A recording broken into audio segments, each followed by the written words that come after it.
Day game, who needs school? Come to the ballpark. Dinosaurs, baseball, all sorts of stuff. Chilly afternoon. Hope you brought your sweater. Kids galore at Citi Field today. At Citi Field in New York, the New York Mets play the Pittsburgh Pirates. And a pleasant good afternoon, everybody, and welcome to Citi Field. Gary Cohen, Ron Darling with you today as the Mets play the rubber game of their series with the Pirates. The Mets winning last night 4-2 behind one of their kids, Juan Lagares, who has quickly become the most dynamic player for the Mets since Jose Reyes. Boy, Gary, I really do agree. He just makes things look so easy at times. Defensively, this is a difficult play. He makes it look easy by getting there and having the ability to get his back up again so he doesn't injure himself. And he's 6 for 15 now, 400 with 2 outs and runners in scoring position. We see this over and over. The big hit by Lagares, and don't forget being the leadoff hitter and taking to that role. But also, I love watching him run. To me, he looks like a running back for the Houston Oilers, the way he has that real brawny body and great speed. And it's been, you said dynamic, I agree. Well, when he gets going, the accelerator keeps going further to the floor. He just gets faster and faster as he continues to run. So Lagares at the top of the order for the Mets today as they look to take the rubber game from the Pirates. Now, Bartolo Colon's last start got rained out after 4 innings, but he's been trending in the right direction. He really has, and Bartolo's had, a couple of bad starts, definitely, real bad, where the home run ball has hurt him, but he's also had some starts where he's gone deep. And I think in today's game, after last night's game, with Mejia and Vic Black going, probably not available, you'd love to see 7 or 8 innings from Colon today. On the other side, Charlie Morton, who's from nearby in Reading, Connecticut, looking to make it 2 straight wins after a very frustrating beginning to the year. This young man has good stuff. He has an ERA in the mid-3s. He's 1-6. They have not scored a lot of runs for him so far this season. His one Achilles heel, though, 10 hit batters this season. Led the league in hit batsmen last year as well. The sinker ball of Morton against Bartolo Colon, who pitches the first time as a 41-year-old. Mets and Bucks. All the action on SNY.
Toyota. See where Toyota takes you. Test drive one at your Toyota dealer. Toyota, let's go places.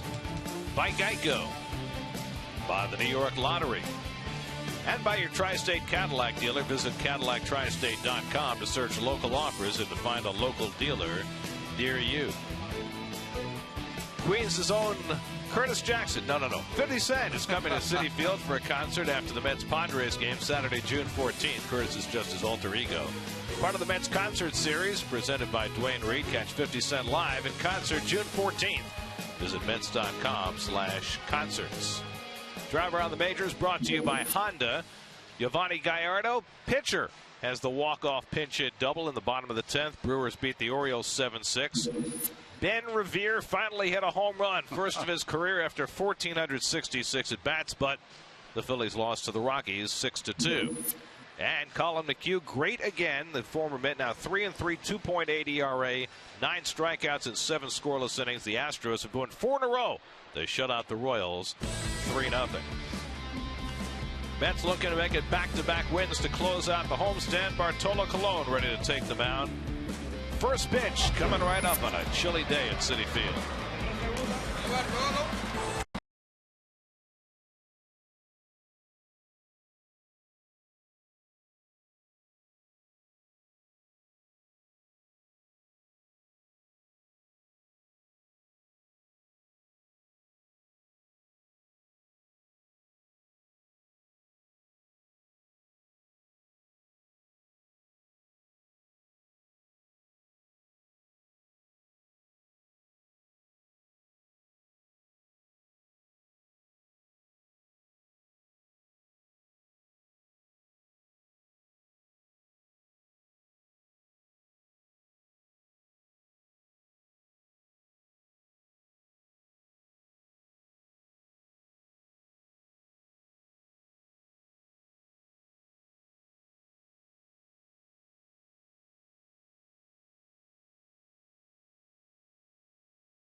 Ike Davis, after sitting yesterday against the left-hander, back in there and batting cleanup right behind Andrew McCutchen, whom the Mets have done a nice job of pitching around when they can in this series.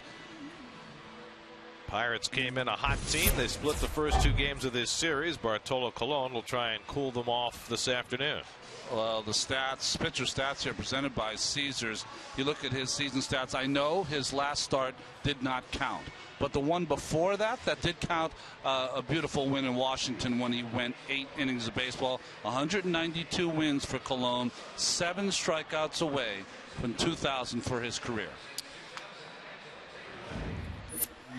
And look at the Lexus defense for the Mets. Curtis Granderson in the left again. Chris Young goes to right field. Very interesting. Lagares in center field. Right Tejada, Murphy, and Duda. And behind the plate, Juan Centeno. I'm going to change that up because it didn't make any sense to me, and I know why. Because Granderson is in right field, and Chris Young is in left field. He is. But it happens sometimes. They are. So my fault. Sorry, when you said that, I looked at it right field. Yeah, that's Curtis Epner. Josh Harrison leads off. First pitch, a strike, and we're underway. 55 degrees at game time on May the 28th. Sure it's not March the 28th? Cologne quickly ahead on Harrison 0-2. Ronnie mentioned the last start as you look at all the kids here today for Dinosaur Education Day, and it certainly lends a different sound to the ballpark. Many thousand on hand. Ronnie mentioned the last start Cologne made that didn't count. That was last Friday against Arizona, and he gave up 2 runs in 4 innings, but he really made one bad pitch. That's right. Gave up a 2-run homer to Aaron Hill, but otherwise I thought he pitched very well. Key to Cologne is to be at the knees. When he's down, nasty movement. Anytime he's up, the ball straightens out. That tends to be with a lot of pitchers, but really more pronounced with Bartolo. Well, since that abortive start on Friday, Cologne has had a birthday. He turned 41 on Saturday. Strike 3 called, and Harrison is caught looking to start the afternoon. Goes away grumbling. 1 out. If Jeff Nelson, the home plate umpire, is going to consistently call this pitch on the knees, on the corner, it's going to be a long day for the Pirates unless they start swinging the bats. Nelson, the crew chief, working the balls and strikes today. Neil Walker, the batter. Walker 3 for 7 in this series. Now has an 8-game hitting streak. Today playing his 600th career game. And Walker has started every game for the Pirates this year, to the point where Clint Hurdle is trying to mull when he's going to give him a day off. The same thing for Terry Collins and David Wright and Daniel Murphy. Pirates are headed to the West Coast to play the Dodgers. Probably happened there, I would think, after the long flight. Cologne has come out throwing all strikes. Andrew McCutchen waiting on deck. Mets are traveling to Philly after the game today, where they begin a 5-game series tomorrow night. Have you ever done a 5-game series in 5 days? I don't think so. Yeah, usually if you have a 5-game series, there's a doubleheader involved somewhere. We did it in Atlanta last season. Right. Cologne just pounded the strike zone early. So Cologne just turned 41, and he finished off one of the best age 40 seasons that a pitcher's ever had. He was 17-9 at age 40.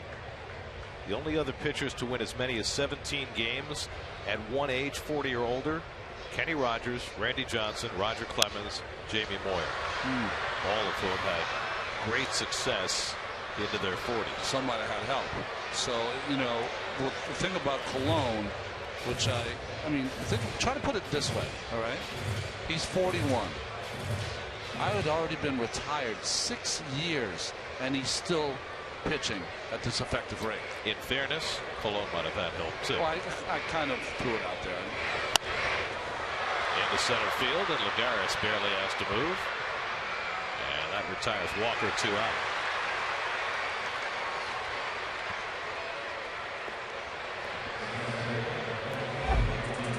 So McCutchen will bat with the bases empty. He has continued to display his MVP credentials.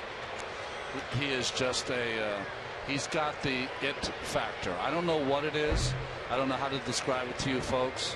What do the French say? Je ne sais quoi. He is just one of those kind of players. You can't take your eyes off him if you love the game like we do.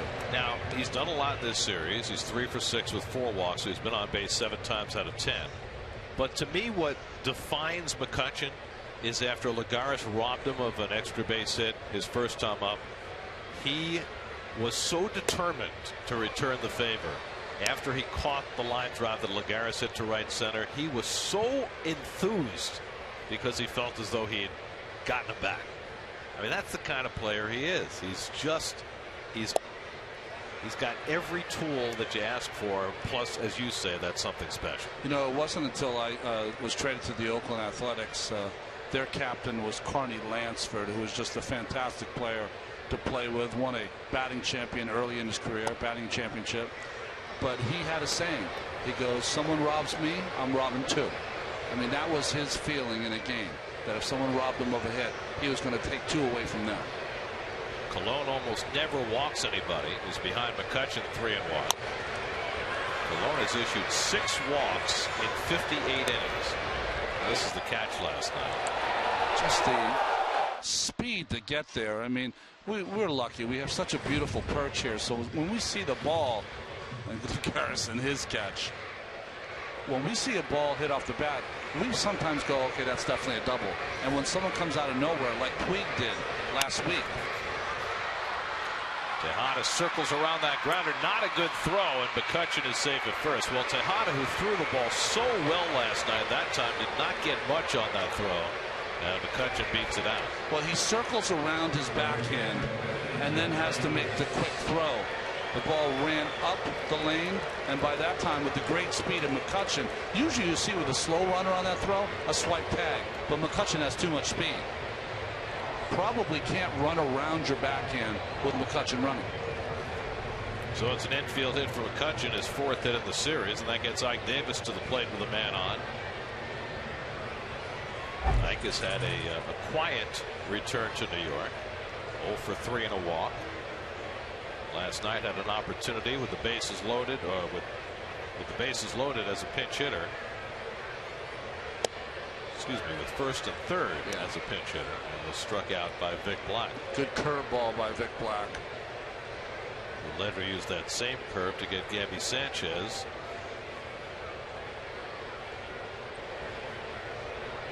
And a red the first time. Davis did bat with the bases. Yeah, bases loaded. Because remember, we were talking about his pinch hit, bases loaded home run for the Mets this year. And then hit a grand slam for the Pirates as well. That's right. Ike hitting .278 overall, .294 as a Pirate. And the off-speed pitch, 2-1. Well, it's interesting to see this. I mean, I don't know how you feel. It's one of the best road uniforms, I think, in baseball. At Pittsburgh, all the way across your chest. The colors.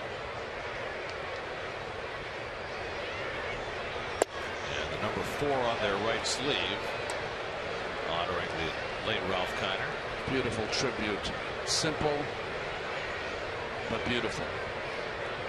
The Mets patch honoring Ralph's tenure as a broadcaster, so he's honored both as a player by the Pirates and as a mikesman by the Mets. Alone behind a 2nd straight hitter, 3-1, and Ike hits it out to left. That's where Chris Young is, and that retires the side. An infield hit and 1 left. Successful 1st inning for Colon. Says hi to Ike. Where you been?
Juan Santana will do the catching. Probably his last day with the Mets for the time being. Travis d'Arnaud is here and probably will be activated tomorrow. Let's go with Ruben Tejada again as shortstop after his big day yesterday as they face off against Charlie Morton. Well, that's the Toyota stats for Charlie Morton. Other than the 15 starts he made for Atlanta in 2008, the rest have been with Pittsburgh, a career record of 31 wins and 55 losses. Lagares 3 for 8 in this series, drove in a couple of runs last night. Morton is a ground ball specialist. Now, when you're a ground ball specialist, sometimes bad things can happen behind you. Lagares trying to butt his way on and missing. The Pirates have made 12 errors behind Morton this year in his 10 starts. 9 unearned runs. That's to his credit. I know. Could be a whole lot worse. They'll try and do better for him today. Lagares won't chase the breaking ball. 2-2. If Charlie Morton reminds you of someone, he's kind of Roy Halladay-like. About midway through his career, he watched some tapes of Roy and really adapted kind of the same mechanics as Halladay had. Well, he dropped his arm angle. 3-2 now to Lagares. Looks like his arm angle is a little higher though than it was at its lowest. Yeah, he really got it as low as Halladay's was at the end of his career. Of course, he had Tommy John surgery. Morton did 2 years ago. Missed a large chunk of last year. Lagares bounces one to Alvarez at third. Reads the signature and throws him out. 1 away. Both pitchers are working very quickly. Something that's a little different than the rest of the series. Do you think the weather has anything to do with that? I don't think they're both guys that love to work quickly. Morton's a guy that likes to work quickly, throw ground balls. You see his motion really closes that front side, drops his hand right to his knee, and then opens up that front foot. And that's how he gets the sink. That chest, shoulders, and head are ahead of the arm. So the arm comes in late, and that's how you have that crossfire sink. Here's Murphy, who had a pair of doubles last night. Attacks that first pitch fastball. Murph's always doing something. He's always got a little picadillo after that first swing. And he looked down at the first base coach, Tom Goodwin, and was like, I should have hit that one. Well, Murph also sometimes is one of those sniff the bat after contact guys. Yeah, he's the Murph. I mean, come on. Well, some hitters will tell you that after they foul a ball off, they can smell the burn. Yes. On the bat. It smells like just when you start a fire. Morton ahead 0-2. That's a good swing. Cold Hard Facts brought to you by Frost Brewed Coors Light. Daniel Murphy now tied for the National League lead in hits. 1 ahead of David Wright. Murphy also 8th in the league in doubles, hitting at .313 for the year. Since 2012, we saw Goldschmidt and Murphy tied. Since 2012, Murph 92 doubles, the only one to best him. Goldschmidt with 100.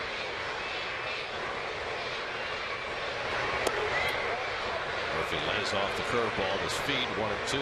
David Wright waits on deck. Well, there's Travis d'Arnaud back from Binghamton, where he got 1 at bat last night before the game was suspended by rain. Fully recovered from his concussion.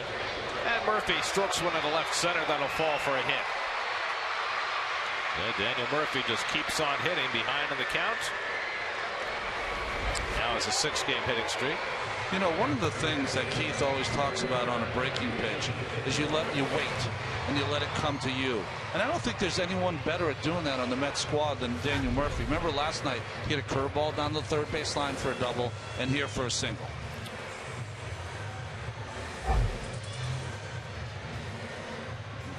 Murph talks all the time about letting the ball get deep. It's one of his mantras as a hitter. Yeah. So here's David Wright with 1 out and 1 on. David looking for his first hit in this series. He's gone 0 for 8. Batting average has dipped a point below 300. Charlie Morton has a pretty good move. Ike stays with him. Ike and Murph. They've been bantering ever since Murph got there. They used to be locker mates right next to each other in the clubhouse. Ike was as popular as you can be in the clubhouse. I mean, their personalities are a little different, but those two never stopped talking the entire time they were teammates. Yeah, Murph is wound tight. Ike not wound at all. Free spirit.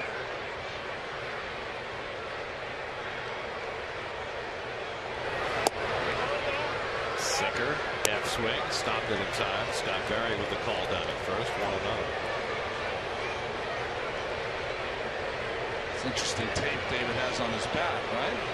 Alternating red, white, and blue. Captain America.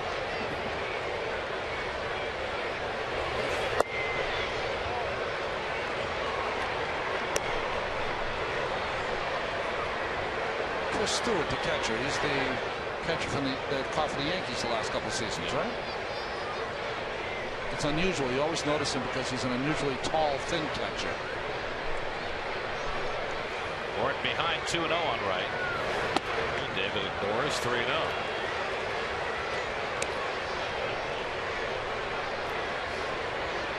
Morton coming off his first win of the year in his last start.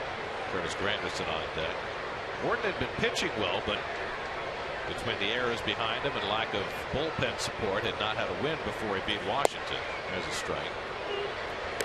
Went 5 2/3, allowed a run and 5 hits to beat the Nats. He is not. He's never been a guy who gets a lot of wins. He's 31 and 55 for his career, but he feels like he's a better pitcher than that. Yeah, absolutely. Ball 4, and the Mets have 2 men on. Well, if it's a defense for the Pittsburgh Pirates, it's presented to you by Coors Light. Starling Marte, McCutchen, Harrison, as much speed as any outfield trio in baseball. Alvarez, Jordy Mercer gets a start. Neil Walker every day, and Ike at first base, and Chris Stewart, who we were just talking about. Yeah, you really feel like Charlie Morton should be upside down, 55 and 31. I mean, that's the kind of stuff he has, or you think he has. Well, here's Granderson, 0 for his last 11, and 0 for 6 in this series. 2 on and 1 out, and it comes in tight, and Granderson has to elude it. And with Morton, he's going to pitch inside, and he hits a lot of batters. In a shortened season last year, only made 20 starts. He led the league in hit batsmen, and he leads again this year. And he almost hits him again. Last year, 16 hit batsmen in 20 starts. This year, 10 hit batsmen in 10 starts. I think that's one of the reasons why he's not more successful. There's pitching coach Ray Searage. Is that plate for Charlie Morton tends to move around a little bit within the innings, so he's always got to kind of right himself after missing with 4 or 5 pitches. Chris Young, the on-deck batter. Granderson on a good count. Shortstop Mercer right at the bag behind Murphy. And now it's 3-0 to Granderson. So after walking right, he's 3-0 on Curtis. Now remember the one at Yankee Stadium when Granderson got the green light 3-0. First time he had ever had a home run on a 3-0 pitch. See if he's turned loose here. He takes a strike. Borderline pitch. No argument from Grandy. I thought this ball was down. Grandy wants to hit. Murphy at second, right at first, and 1 out. Granderson cracks one to center, but McCutchen ranging over and gets there to make the grab.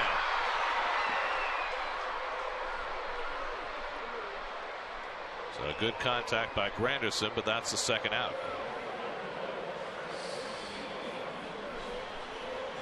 So 2 out and 2 on. Now Chris Young, who did not start any of the last 3 games. Bobby Abreu got 3 straight starts in right field. You know, it's one of the most difficult things, but this is part of the job, experience in professional baseball, is that you feel the pressure, Gary. You know that you're hitting 200. No one has to tell you. You know that you should be doing more, and you know that when time shrinks as far as you being on the field, every at bat is an at-bat for you to prove that you belong on the field. And for a guy like Chris Young, who has tried to reconstruct himself as a hitter this year, it would seem as though the less he plays, the harder it is for him to do the new things that he's trying to do. Well, I think that's why it was important. He felt as though in Oakland that he wasn't given enough at-bats to show what he could do. And I think that's why coming here, he thought it was important to come here, because he thought he'd get those at-bats that he could prove his worth. Did all that work with Rod Carew to learn how to be more of an all-field hitter, but the way teams have been defensing him the last month now shows that he really has not been able to do that. That curveball pops out of Stewart's mitt, but not far enough away for anybody to move. He's going to have to go talk to him because it's a strike. Yeah. And he crossed him up. It's supposed to be a sinker in. It's a slider. How about the movement and the ability and agility of Stewart to get some leather on that? I mean, I wish I could tell you folks or prove to you how tough that is. But to be told that a 95-mile-an-hour fastball is coming and a slider comes, it'll scare a catcher at times. Probably better than the other way around. Yes, well, definitely. The other way around, you're looking for a curveball, get a fastball, you get hurt. Pitchers are not always at fault for this, I have to say that. Mostly at fault, not always at fault. Catchers forget what they call? Yes. Bounced outside third, a foul ball.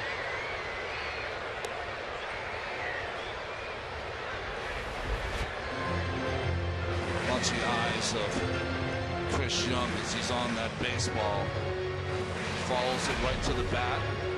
Funny, as soon as he makes contact, it appears as though his eyes close. Let's try not to waste a first inning chance. 1-2 for Morton, and the breaking ball bounced toward third. That's a foul ball. I guess that's the perfect example, right? We watched Daniel Murphy on the breaking ball, let it travel, and hit it the opposite way.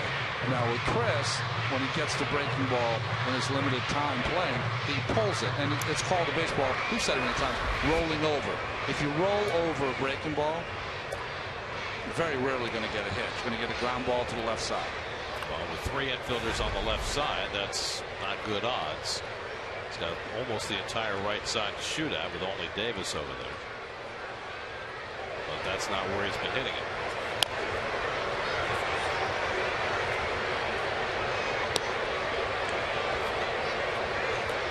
Well, the Mets have certainly made Charlie Morton work in this first inning. 27 pitches already and still going. Murphy had a base hit right through a walk.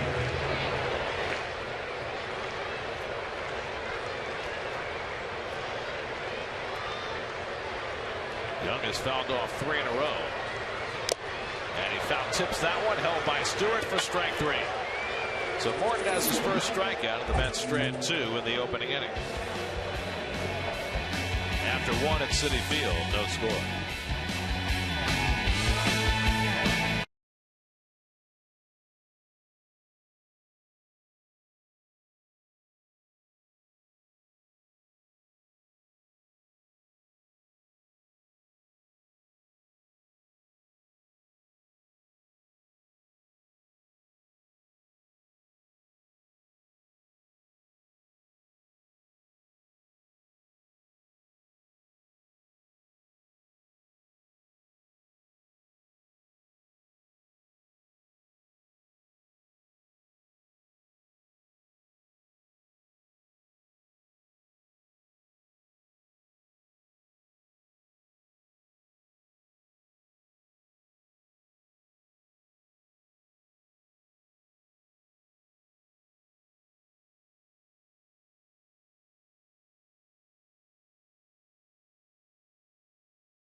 Get them started on their baseball diet early. Is that little guy posing for the camera? It doesn't get any cuter than that. That's saying. Okay, now watch Bartolo Colon. He's going to throw a little fastball on the outside part of the plate, try and run it back in. You'll be at a pitch for another 40 years. You remember on Starling Marte 3-0. Do you remember your kids when they were that young? Yeah. You do? I don't. Well, also video. Oh yeah. Well, I wasn't. I didn't do that. What I do remember is my daughter was maybe rocking her to sleep. Yeah. Those are the great joys when you're a father, when your kids are little, that they've eaten well for the night and that they're bathed and happy and sleep. And you know what I love too? For the first 6 months, the snuggling. Oh yeah. Exactly, right? In front with the head right up against your chest. That's right. Go out walking. Popped it up behind first base. Murphy with the angle calls off Duda and puts it away. Nice play by Murph. Knew that he had the better chance at it. And he had it all the way. Well, he watched Duda the other day fall into the stands, so he figured he'd take over on this one. Lucas had it though. You see Lucas' head drop. Like, come on, that's mine. But good play by Murph. You sure Lucas had it? He had it. He definitely had it.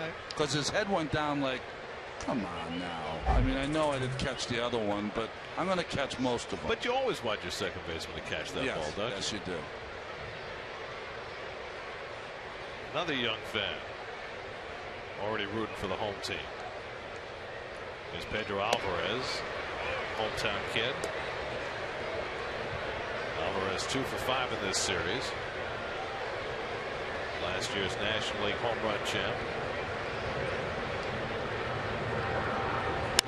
Drives this one toward the gap in right center, and that's going to be down and all the way to the wall and bouncing over for a ground rule double. So Alvarez with his second double in the series and the Pirates' second hit of the day. That was Puig-like the way he hit that ball. We were marveling at Yasiel Puig and how hard he hit the baseball. Stanton is another guy that comes to mind. Well, Alvarez is in that same company. I don't know about you, Gary. I feel like Pedro Alvarez, despite his great year last year, is just learning how to hit. He's getting better and better. Well, he's got great power, but he hit 233 last year. He's hit 214 this year. He can certainly be a higher average hitter than that. Here's Jordy Mercer, who's really struggling at the plate. He has basically become the everyday shortstop for the Pirates, beating out Clint Barmes, who has also struggled at the plate. Mercer gives him a little better defense. But Mercer is 0 for his last 17. He was pinch hit for last night.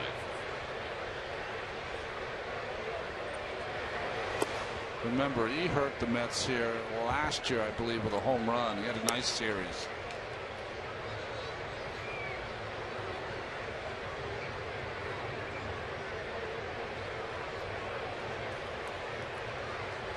Colon pitched an interleague game in Pittsburgh last year, pitched a gem for the A's, a 2-1 Oakland win. So he's faced most of these guys before. And Mercer, of all the guys he's faced, has the best numbers against him. Excuse me, Stewart. Stewart. Deck. Yes, Stewart. They would have been teammates with the Yankees, right? Right. Colon and Stewart. Bartolo on that first base side of the rubber. 1-2 to Mercer. On the outside corner, got him looking. Second strikeout for Colon, and they both come in the same fashion. Just that fastball. He'll start it off the corner in the other batter's box, and then the two seams brings it back over the corner. And I told you before, if Jeff Nelson is going to give him that 2 or 3 inches, his control is so impeccable that he will go after that corner over and over again. So 2 out, Alvarez at second, and the Mets are going to intentionally walk Stewart. Probably a difference more than anything else to his 4 for 9 with a home run against Colon. And they'll get Charlie Morton to the plate, looking for his first hit of the year. I mean, Chris Stewart is a good catcher, good receiver, capable backup catcher. But when he makes his phone call tonight, it's going to be, you know what happened today? I was intentionally walked. Well, it's a rare walk of any kind for Cologne. Just the 7th batter he's walked this year. First intentional walk. Today's Toyota tweet of the game comes from a very happy Noah Syndergaard, happy that his elbow showed no damage when they took the MRI. Just a little mild flexor pronator strain. What is that, like forearm? It's closer to your wrist than to your elbow. It's the same thing Cliff Lee has that put him on the DL. Never had that pain. Charlie Morton 0 for 14 this year, 15 for 187 in his career. It's an 080 lifetime average. And I thought kids from Connecticut could hit. Matt Harvey can hit. He can hit. Eric Campbell can hit. Tim Tuffle could hit. He's in a tough stretch. Maybe it's because he was born in New Jersey before he moved to Connecticut. There you go. Murphy throws him out. Side retired. A double and 2 left. No score in the second at Citi Field.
Motion is brought to you by your Mercedes-Benz Tri-State dealers. Visit them on the web at searchmercedes.com. You can follow every Mets game with MLB.com and bat on your favorite mobile phone or tablet. Get live look-ins, instant replay, scores, stats, audio, free MLB.TV game of the day. It's a lot. Wow. And more. Download on the App Store. Visit Mets.com today. Lucas Duda takes outside from Charlie Morton as we start the home second. Duda 2 for 6 in this series, including a home run on Monday, but just 5 for his last 37, and thus the .232 average for the year. You know, when he's leading off an inning like this, you'd love to see him take advantage of the shift and just get on base, drop down a bunt. Yeah. Well, to tell you the truth, I've only seen one big slugger do it correctly. And that was Anthony Rizzo of the Chicago Cubs. Now he's as far can be with one strike.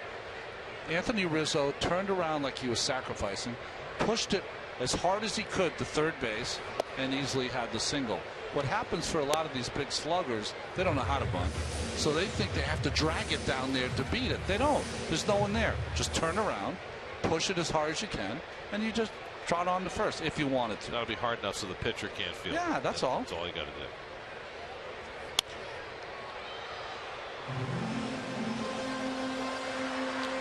But you know, Brian McCann did it for the Yankees against the Mets and ended up making an out. I think Cologne was pitching, and it just stops them from doing it ever again. Well, maybe that's something for Lamar Johnson to work on. Yeah. Pushing that hard bunt. There's ball 4. It's another way to get on base. Second walk given up by Morton. So Duda's on to start the second.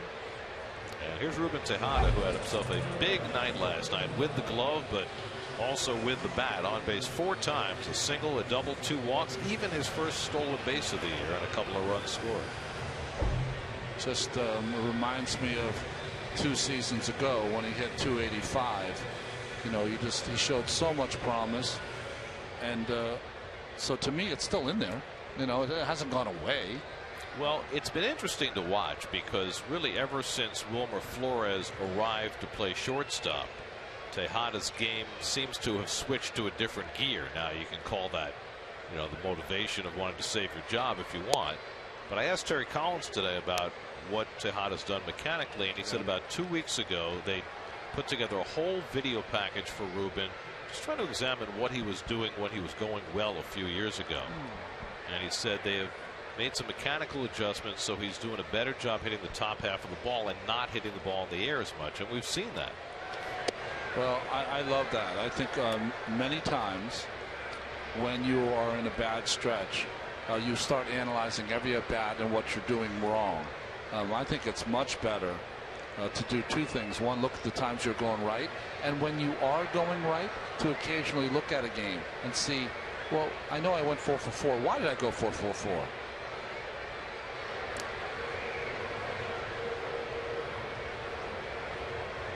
I mean, to me, when I watch Ruben Tejada hit, he's got to work the middle of the field, and Keith has talked about this many times. He has no power, so there's no reason for him to think about hitting for any power. So it's middle of the field, fastball away, he wants to go the other way, breaking ball occasionally, he'll pull in the hole, but everything on the ground and line drives, nothing in the air. That's pretty simple, right? I think it's very hard to do, but it's that should be his game plan. Well, what the reward was for Tejada last night is his second time up, he hit a line drive and he hit it off the fence and he got a double out.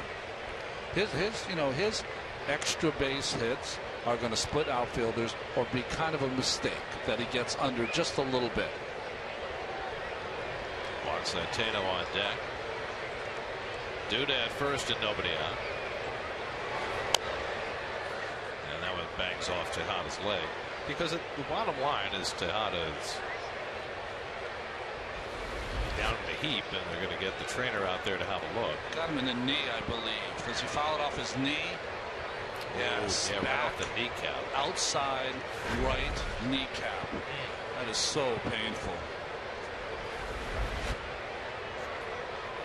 I mean, it's just a spot you don't hit foul a ball off very much. That's like someone taking that bat and just whacking you in the kneecap. It's excruciating.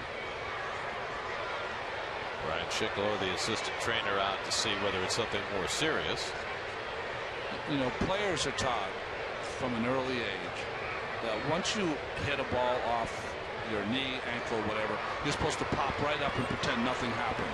So when they do go down in a heap, you know that it's extremely painful.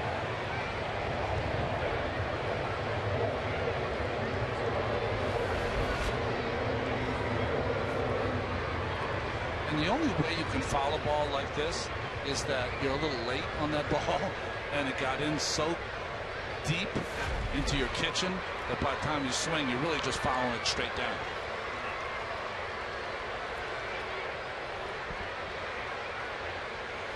So Tejada able to shake it off.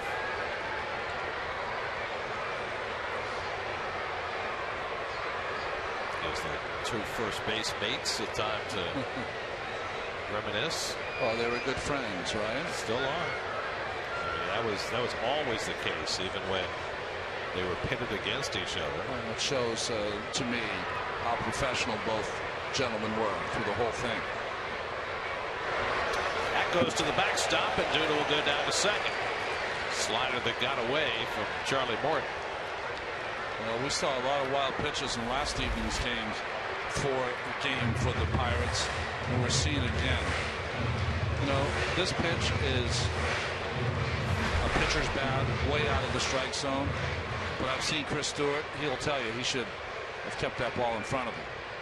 Fourth wild pitch of the year for Morton. So runner in scoring position with nobody out for Tejada, with the number 8 hitter Centeno on deck. No score. We're in the second. 2-2 to Ruben. And he grounds one to third. Short hop by Alvarez.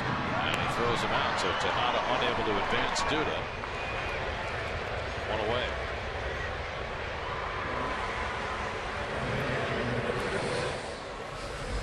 Well, let's see how he gets down that line after hitting his back knee.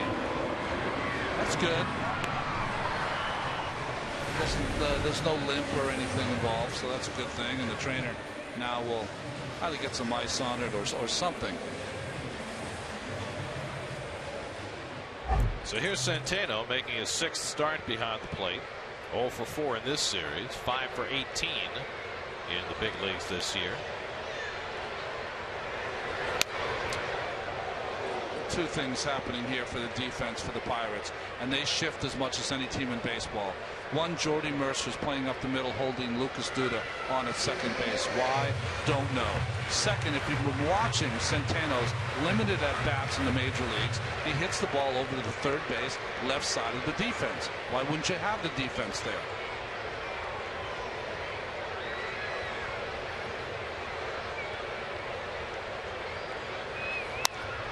Right at the shortstop, Mercer, and he throws him out. Well, mea culpa, mea culpa. Perfectly placed was Jordy Mercer, right up the middle. I've always thought that Centeno's a good guy that goes up the middle the other way. I thought he should be shaded over. I was absolutely 100% wrong on that play. Although his base hits have come to left field, that's really his game. So 2 out, Duda now at third, and here's Colon looking for his first hit of the year. It gets away. Here comes Duda to the plate, and the Mets have the early lead.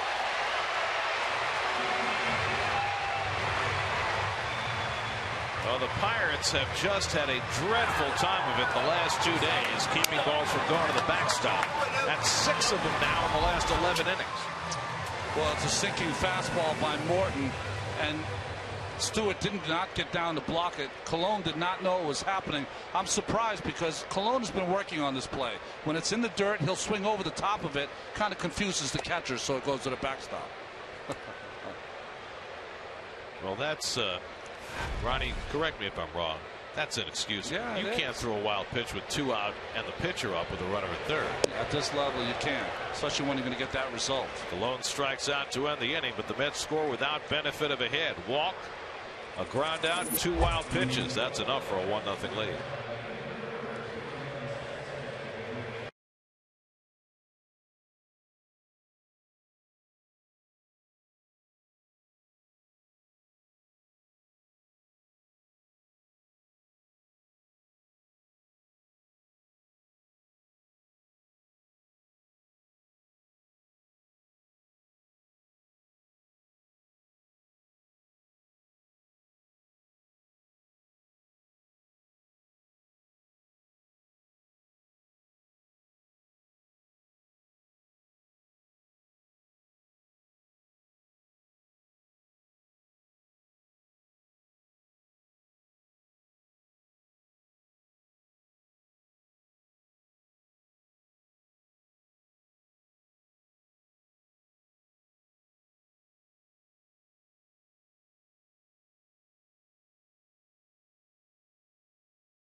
Tonight's Rangers Canadiens Game 5 in Montreal. Plus, all the latest Blue Shirts news and opinions on SNYRangersblog.com, part of the SNY.TV blog network. So when is Game 6 now? Thursday night, right? What's today? Thursday night, but we're going to be busy. Yeah, we got 3 at Sunday. That's not fair. I guess we're busy most nights. That's tomorrow. Tomorrow. We'll be in Philly. Yeah. We'll be watching Zach Wheeler pitch. We have a TV in the booth. Nice. It was easier when the Rangers were playing the Flyers. They were right across the street last time we were in Philly. Josh Harrison leads off in the 3rd inning. Harrison struck out looking to start the ball game. Bartolo Colon now with a 1-0 lead. It's a rarity for Colon. He got to watch a run score while he was at the plate. Wasn't quite sure what to do, but the run did score. You know what that reminded me of a little bit? Rolled out to Murphy, down to a knee to play. Throws on Harrison one away. 1999, the last day of the regular season. Mets had to win to force a tie for the wild card. They're tied with the Pirates. Yeah. Bottom of the 9th. Brad Klontz comes in to pitch with Melvin Moore on 3rd base and 2 out. Mike Piazza's at the plate looking to drive in the winning run. Brad Klontz, submariner? Submariner. Who had been with the Mets that spring training. Anyway, so comes at first pitch he throws, bounces on the plate, goes up on the screen. Moore comes in to score. Mets win. Piazza never dropped his bat. You watch the pictures of the celebration. And Piazza still with the bat in his hand. It's like he was so locked in about driving in the winning run. It's like, wait a second. Wait a minute. This is now how it ends for us. It ends with me getting a base hit. Exactly. I mean, I'm not exactly trying to compare Bartolo Colon to Mike Piazza as a hitter. I'm just saying that befuddled reaction on a wild pitch that scores a run is a little bit of a symmetry there. There's different versions of befuddlement. Right. There's befuddlement and then there's bemused. Neil Walker flying to center his first time. And Colon misses low. 1-2.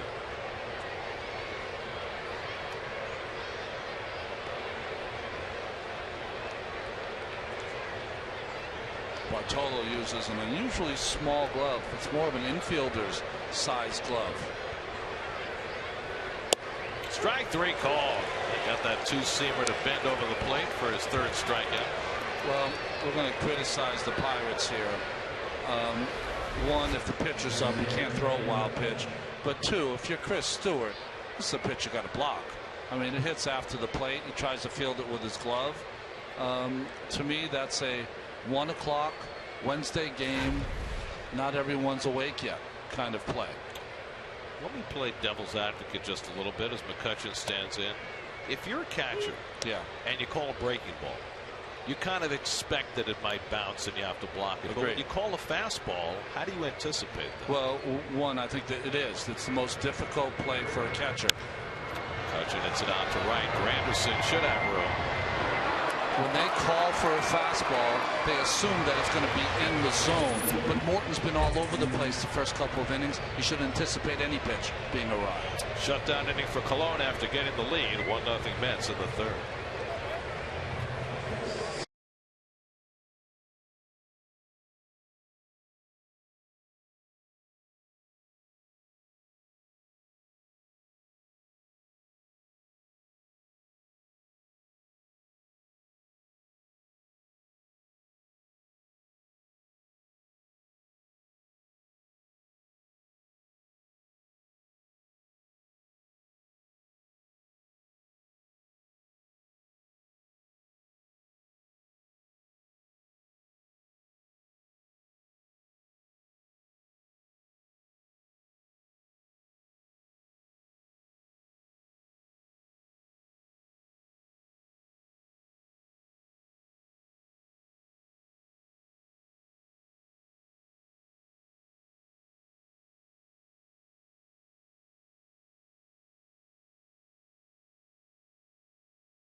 Brought to you by Twisted Tea, the hard iced tea that tastes like real iced tea. Well, we told you Ben Revere hit his first big league home run last night in career at bat number 1466. So we did a little math, and he'll reach Barry Bonds' record after 1.1 million or so at bats. I would have thought it would have been more. I know, it's like 5 million or something. Or a billion. Yeah.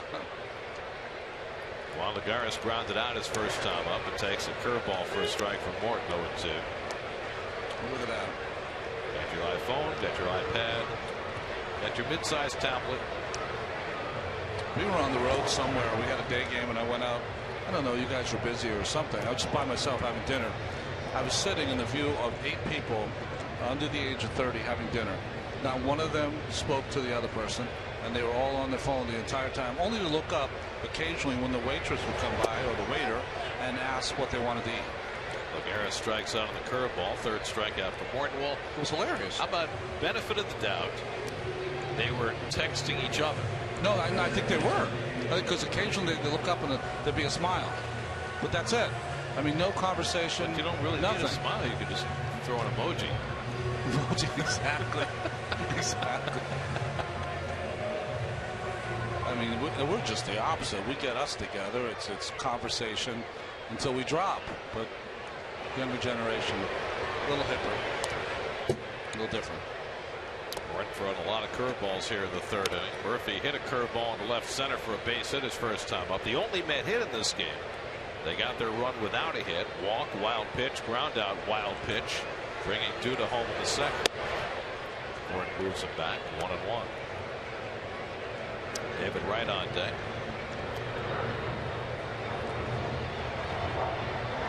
Charlie Morton from Joel Barlow High School in Reading, Connecticut. Draws a strike. Started out with the Braves, third-round pick in 2002, and did not enjoy much success in his only year in Atlanta. They traded him in the Nate McLouth deal in the middle of 2009. He's been with the Pirates ever since. Went through hip surgery after the 2011 season, Tommy John surgery during the 2012 season, so he's had a rather interrupted career, but since he's been back last year, he's pitched awfully well for this team. 20 starts last year at a 3.26 ERA. Alvarez playing wide of the bag. High throw, and it sails by Ike off the fence. Murphy trying for second, but Walker plays the carom, and it gets away from Mercer, and Murphy will go to third. A little league triple for Daniel Murphy.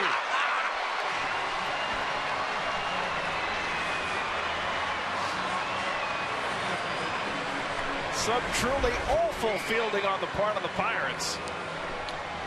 One simple play for Alvarez. Why he's got to gun it a million miles an hour makes no sense to me, but almost gets away with it because it caroms off the bag. Mercer doesn't catch it at second base, knocks Mercer over, and I think Murph would have tried to score, except he had nothing left. Just keep running until they make a mistake. Watch him knock Mercer over. See you later. It's like knocking over bowling pins. Talk about a bull in a china shop. That's the Murph. So 2 errors on the play, one on Alvarez for the initial throw, and then one on Mercer for failing to catch Walker's throw. Give Walker an assist on the throw to second base. Are they going to appeal? They may be appealing either first or second and saying Murph missed second base. And they say that he did not step off properly. No, they had timeout. They had not done it. Oh, they had not put the ball back in play. So you have to put it in play before he then steps off and tries the appeal. Laz Diaz, the second base umpire, making note of that, so they'll try again. Again, the players not knowing the rule. Watch this. Did he touch second? Because that's what they're going to feel. Oh, he stepped on his glove. Oh, no. Wait, did he touch it when he, or did he step behind it the next step? Step behind it, Gary. He might be out. This is going to be. This would be the third error on the play. Let's see. And Diaz says he's safe. So now Clint will come out here. Can they challenge that? I guess they can, right? Not touching a base, you should be able to challenge. Should be able to. Now let's see. Definitely steps on the glove here, but did his heel hit the bag as well? And then where did his next step go? The heel might have hit initially, and then the next step, it's hard to tell from that angle. Anyway, he's ruled safe. Right bats. The infield is in, and David takes inside. Did the heel hit right there? I think so. Before he stepped on the glove? I think you're right. And you have to have Murph safe in this instance, just for the highlight shows. But if he's not, that would even make it more of a comedy of errors, wouldn't it? Here you go. Here's another angle. Yeah, he gets the heel in there. hit the bag, and then where's the next step? Well, this didn't matter. 1-1 to right with the infield in, and David drives one into left center, and that brings Murphy home. So the Pirates pay for their errors, which have become endemic behind Charlie Morton. Their 13th and 14th errors with Morton's on the mound this year, and Wright drives in Murphy to make it 2-0 New York. Well, you know what's interesting about this play? I think it's almost the anniversary. See, the heel does kind of hit the plate on the bag there. Remember, our friend in San Francisco called it the worst base running in the history of Major League Baseball. Ruben Rivera. There you go. That was John Miller's call. He went to second. He went back to first. He went to third. He went back to second again. He was finally out of the plate. Yeah, that was fantastic turn of events and a great call by one of the greats, John Miller. Curtis Granderson flying to center his first time up. Wright gets a huge jump, and Stewart's throw not nearly in time. David got 3 steps before Morton came out of his stretch, his 3rd stolen base of the year. Well, nothing against the Buccos, but one team has come to play this afternoon and one hasn't. Charlie Morton did not even look at David at first base. David knew it and got a huge jump and stole that easily.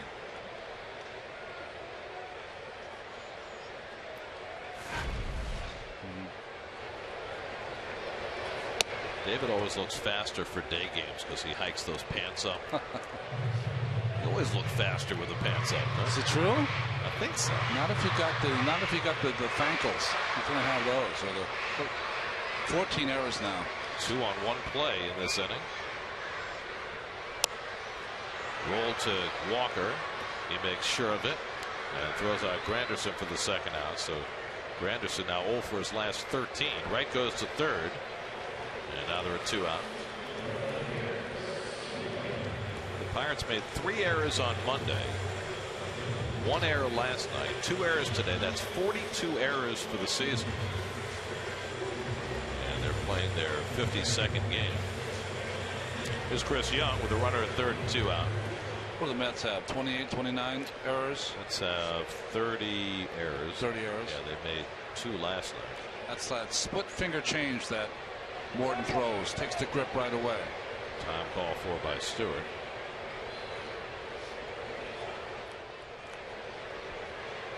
Well, David Wright with that base hit now has 65. So he's 1 behind Murphy for the league lead in base hits. Young trying to bunt. Wright just gets back. Well, you can understand why Chris would try to bunt for a hit here to try and get the run in. It's not an awful play. He hasn't been hitting. He's trying to do something to help the team. David almost gets caught because as soon as you see him square around, you are trying to get as good a jump as you can.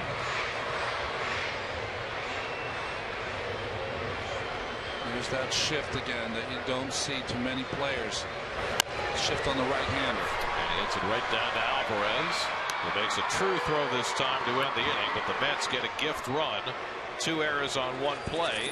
Mets cash it in with Wright's base hit, and it's 2-0 Mets after 3.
1-0 lead, and we check in with Kevin Burkhardt. Kevin? Gary, we talked so much on yesterday's show about hitting coaches, obviously with the moves the Mets made. But what about when a team gets a brand new player? What's the approach, especially in a player like Ike Davis, who has struggled, and we know as he's been here the last couple of years, has changed his routine a zillion times, trying to find out who he really was. So Jeff Branson, the hitting coach of the Pirates, said, look, when that trade was made, I watched a lot of video, all good swings, especially from 2011, 2012, but I never talked to him about it. As a matter of fact, what did we do?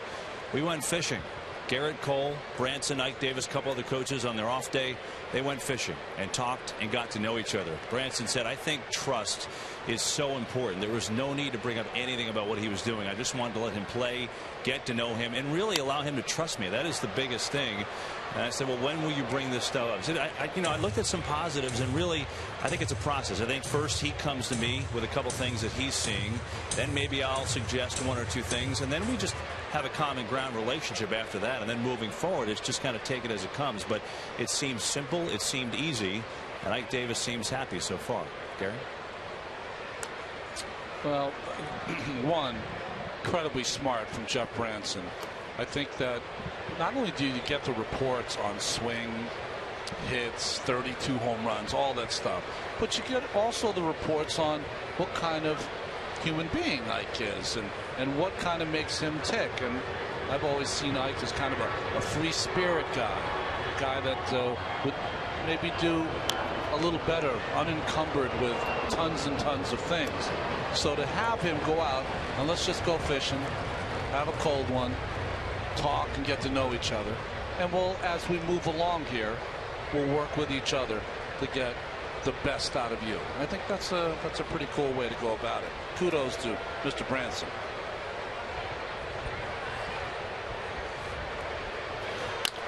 Pulled to the right side, right at Murphy.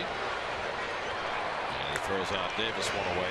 And there's another piece to that. And it was interesting when Lamar Johnson came in yesterday and Terry Collins was asked about Lamar's transition to being a hitting coach. And Lamar has been a hitting coach in the major leagues before, but not for a few years. And Terry said there's so much more information available now than there was the last time Lamar was coach at the major league level. And we kind of have to get him up to speed on that. But because there's so much more information for coaches to use, there's also a lot more information to clutter a hitter's mind. And if you're a coach, you want to take the information, synthesize it, and have a simple message for a player, because it's awfully hard to think and hit at the same time. Well, when you were talking, I was thinking to myself, there's so much more to use than when he was a hitting coach, a very successful hitting coach, if you look at his record, or not use it. That's what I'm saying. Well, that's the point. I mean, I mean, you and I know this from our own preparation on a daily basis compared to 5 years ago, 10 years ago, 20 years ago. There's so much more out there. That's right. That's right. Of so many different varieties. And that's true for coaches, too. And you can't use it all. You can't necessarily absorb it all. So the question is, how do you best take in what you need and then spit it back out, whether it's us for an audience or a hitting coach for a batter. And I know you and I, when we read all of our stuff, I don't trust it all. Right. So I try to go to the folks that I really trust, that I know that have given some real thought. Whether I agree with it or disagree with it, I think that makes for good conversation also. But the point that Kevin makes is a great one. For whatever information you're able to have on a hitter, right handles the ground ball, and the quick throw skipped by Duda. Trying for second is Marte, and he will make it without a throw. Well, they're probably going to give this error to David, but I don't think it should be. It's one of those in-betweeners. And what do I mean by that? Lucas thinks it's not going to hit the dirt, and he doesn't get all the way down, and the ball just scoots right under his glove. Never hit any dirt. This is a catch that should be made. Just eludes the leather. I mean, just the shortest of short hops of all time. Yeah, that's a tough call for a scorer, because if it doesn't hit the ground, it's definitely Duda's error, but I guess it got enough of the ground, and they'll give the error to Wright. So each third baseman has made a throwing error. Marte in scoring position for Alvarez, who made the bad throw that led to Murphy's dash to third. Alvarez hit a double to right center his first time, and he pops one up right, hoping for a play, but that's going to go into the crowd. But you know, Kevin made the point about the human factor. Yeah. And for whatever information that a coach has, whether it's, you know, a hitter's particular style, tendencies, his exit velocity, his fly ball rate, his line drive rate, whatever it might be, the human part is such an enormous part of the game that maybe in the statistical age often gets lost. No.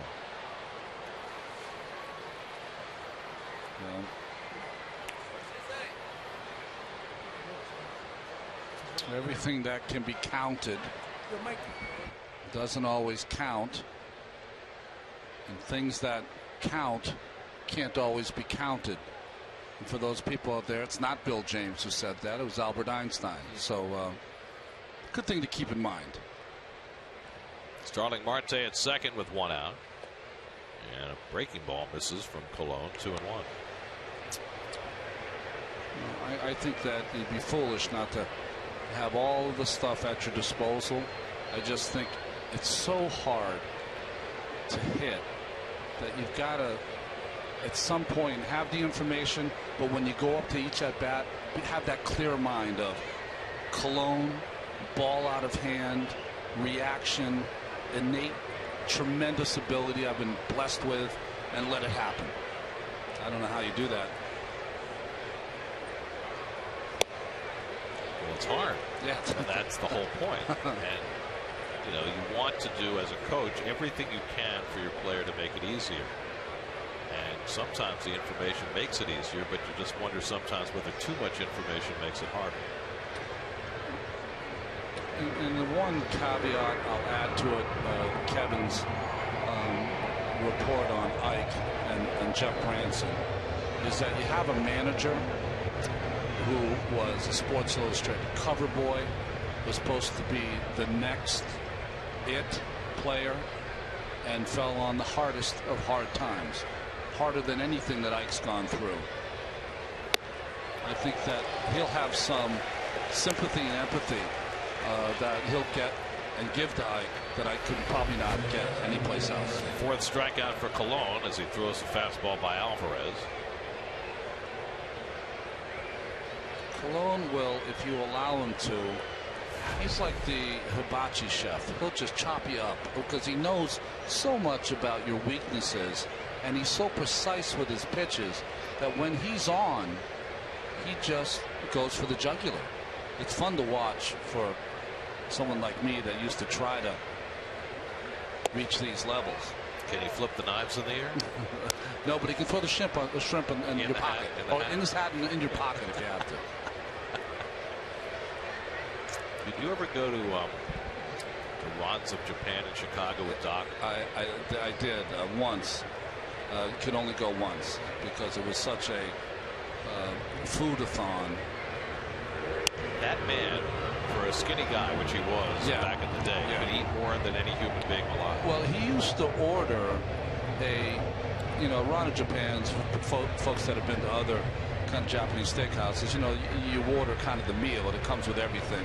But Doc would order 2 meals and a meal on the side. That would be his order. You would just hope you weren't paying. 1-1 to Mercer. Popped up in foul ground. That'll go out of play. Doc alone ahead 1-2. We go to a regular steakhouse. Doc would order the big steak, the biggest steak that they had, and then a lobster on the side. I mean, that's kind of how he would order and just devour it. But he was throwing 9 innings almost every day, every 5th day. So. And he sweated it all out during the game. How many shirts did he go through? I don't know. I think he was like a 3 or 4 shirt guy because they'd have to order those for him. Colon with the 1-2. Ground ball for Tejada to handle. Low throw, but this one's handled by Duda, and that retires the side. There and 1 left Middle of the fourth at Citi Field. Mets 2, Pirates nothing.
Nothing over the Pirates. Lucas Duda will lead it off here in the fourth inning. Well, you think it's tough being a pitcher, right? Every fifth day going out there, starting pitcher throwing what?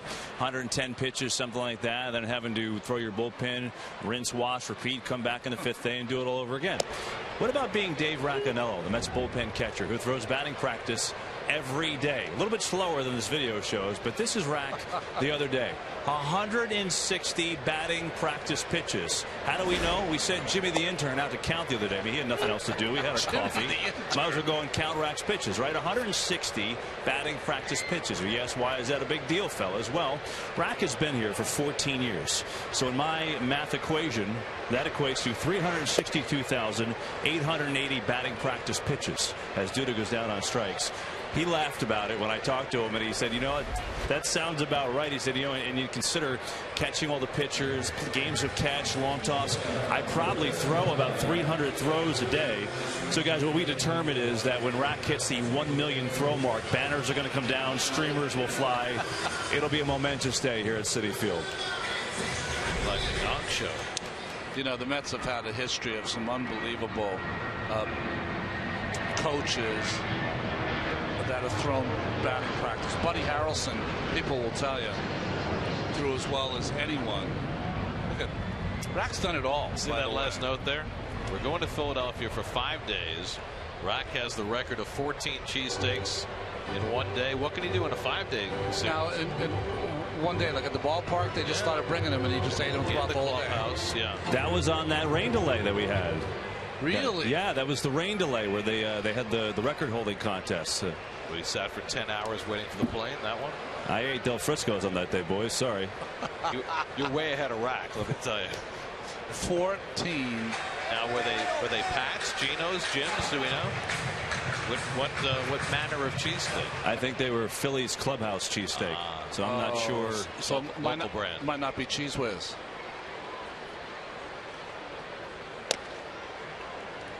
Orton falls behind at Tejada 3-0. Well, I think we've talked about him before. You couldn't get a nicer person than Dave Racanello. Just always has a smile on his face. Works tremendously hard.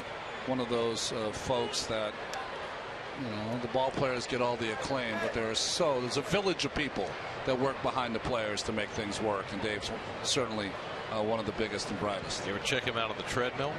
He can go, right? Oh, it's a demon. Ronnie, I know we're having a little fun with this. Yeah. But on a serious note, how do you keep your arm in shape? I mean, that's a lot of pitches every day, no? Well, maybe it's Dave Racaniello's the living example of maybe to stay away from going to hospital for special surgery. Throw more. He's never had Tommy John, right? It's on the Dice K plan every day. Out to right. And over comes Harrison for the second out. So Tejada retired, and Morton has a chance for his first 1-2-3 inning of the day. Juan Centeno coming up. Well, in Kansas City in the top of the first inning, George Springer just hit another home run. We were talking about guys from Connecticut who hit. That's right. 6 home runs in the last 6 games now for Springer. You've got to watch his swing. It's real compact for a person that's his height. I think he's 6'3" or 6'4", and tremendous leverage. And he is going to be. He's one of those next big stars. UConn product, first round pick in 2011.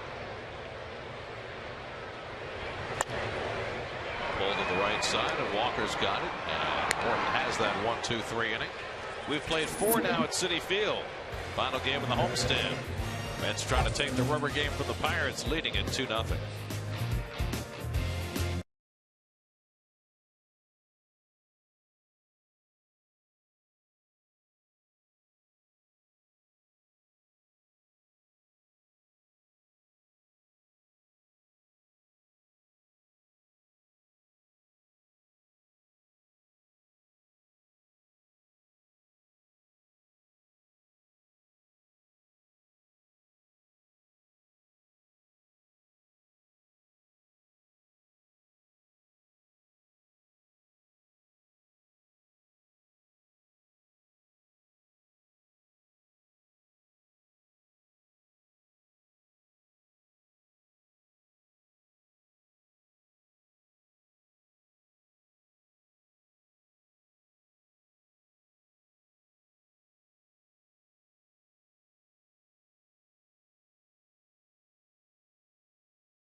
He had the abortive start that was rained out on Friday night.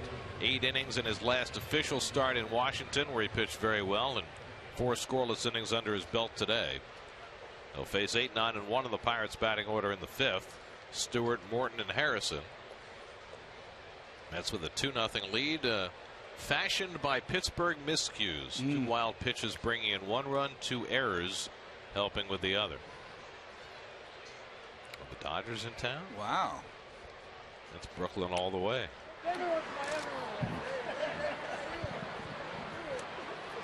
Guys, I have an update on the Dave Racaniello cheesesteak story. This coming from a text from our friend Justin Turner, who's apparently watching the broadcast. Hi, Justin. He says that the Mets team record 103 steaks on that day, right? It's kept track of. So the Phillies, I guess in that kitchen there where the players eat, there's a big magnet board on the fridge, and the Braves have been the champion for some years, but the consensus around the National League is 103 will be tough to beat this year. So that's 103 for the entire team? For the day. Team for the day.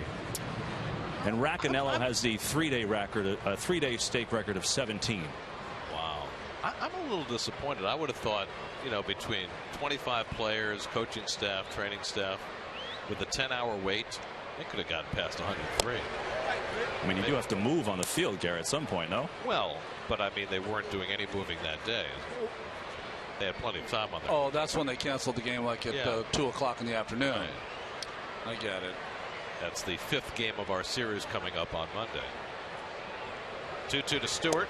on the outside corner. And Colon has his 5th strikeout, and he's been money on that outside edge today. Well, he's getting the pitch, and he's exploiting it by just drilling that outside corner.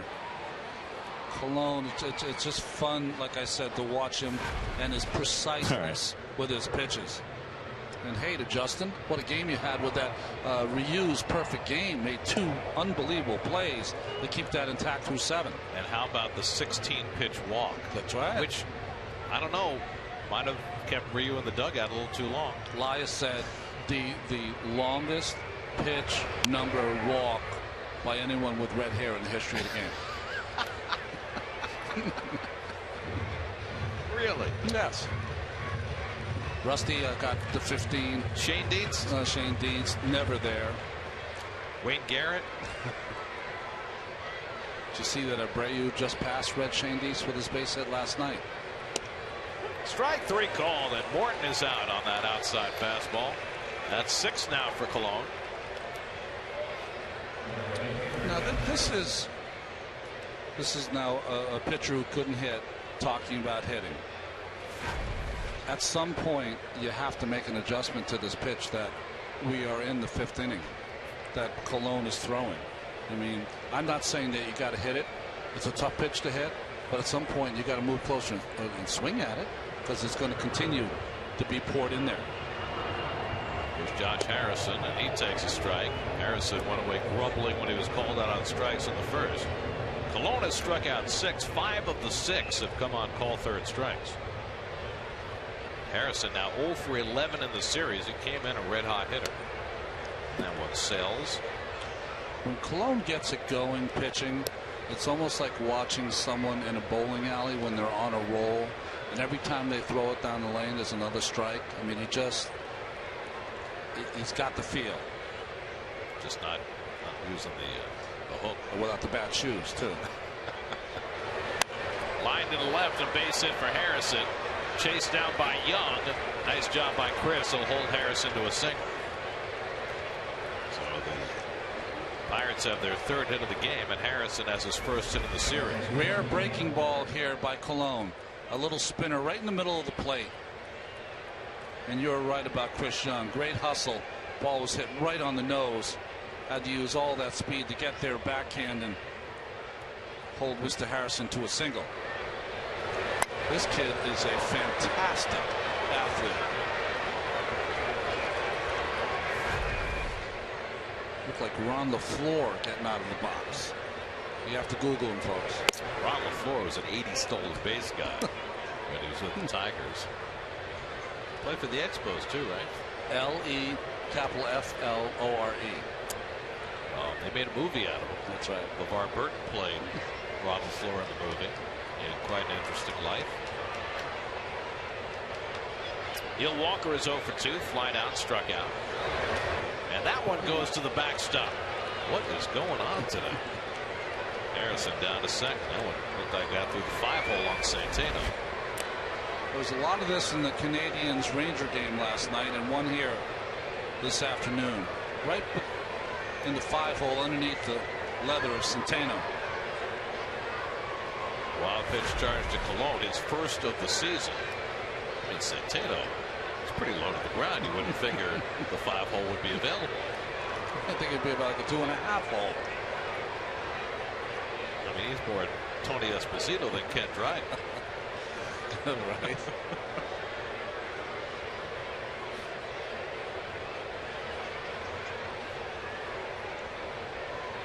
Colon behind 2-0 on Walker with a runner in scoring position.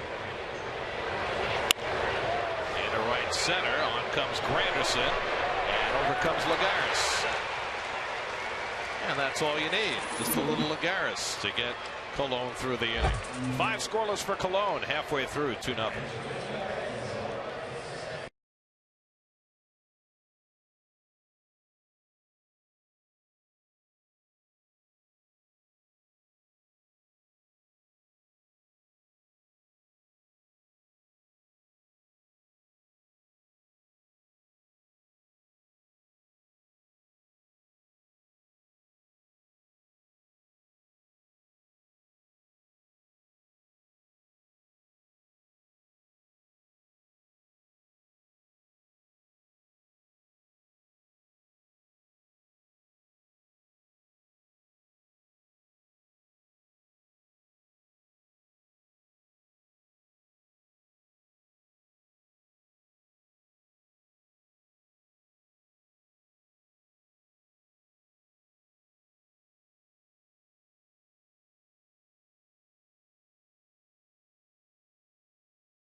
Bartolo Colon will get his second turn at bat. Now, Colon was at the plate when Charlie Morton threw a wild pitch that scored Lucas Duda in the second inning. And he gets contact this time, and Alvarez handles the hop. Colon, as usual, does not throw the bat away, and is thrown out. He never drops the bat. Put it right back in the rack. Mets fans, a truly unique fan base.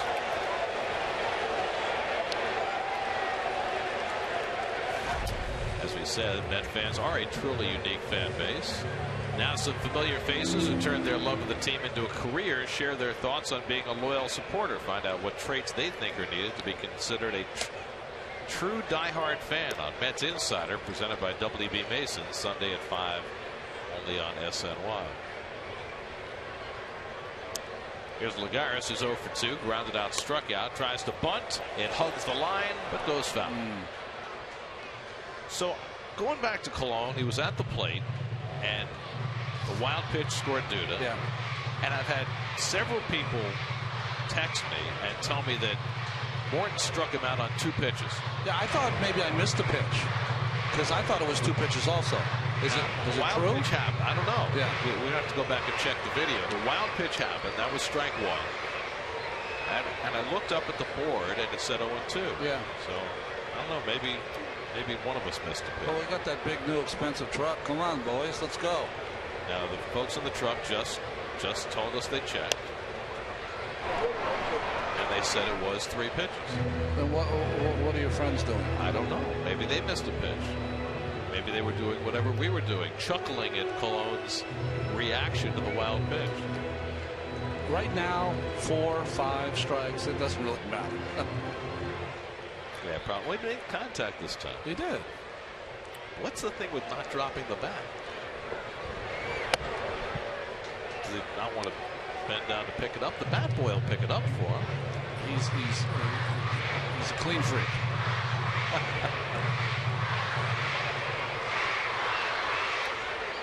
I mean, I know, Greg Jeffries didn't want anybody touching his bat. That's right. I can't believe Bartolo's that way. I think he just he finds it incredibly humorous that he's got to at some point even go to the plate. Lagares pokes one into center field. He's got another 2-strike hit. He has really made great adjustments with 2 strikes. And he's on with 1 out. You know what has happened, Gary, is that his eye has gotten good enough that he's been able to lay off, for the most part, that one that's 6 inches to a foot away. That one that's on the corner, maybe a couple inches off the plate. He has enough reach with that one hand to put it in play. So that's the big difference between Juan this year and Juan of last year. 4th hit in the series for Lagares. He's on with 1 out for Murphy, who singled and reached on an error. And what an error. Multiple errors. Maybe we'll be able to see a Little League home run by Murph. 1 year. Well, he's already had the most entertaining 270 feet of the season in the game today.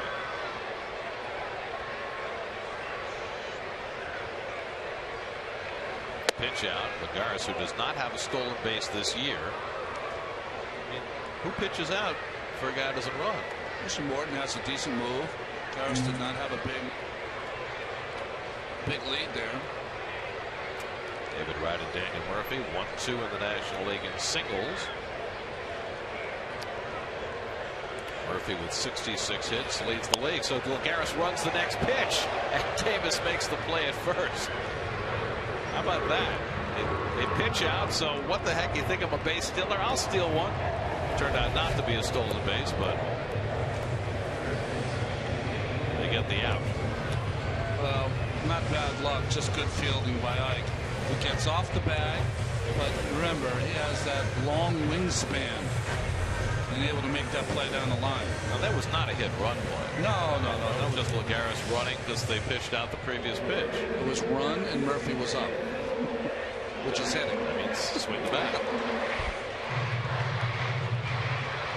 So 2 out and a runner in scoring position for Wright, who drove in The Mets' second run with a base hit in the third. Then he stole a base.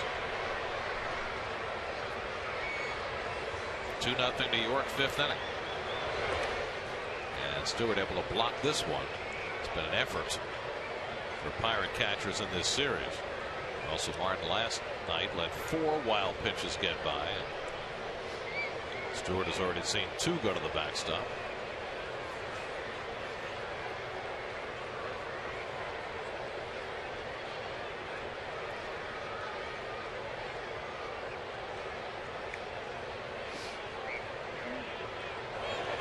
Lagares takes off early.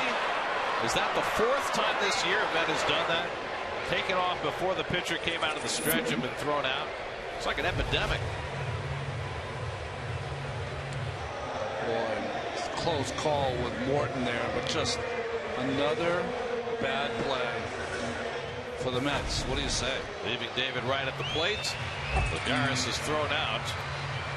2-0 Mets after 5.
Smash and throws him out.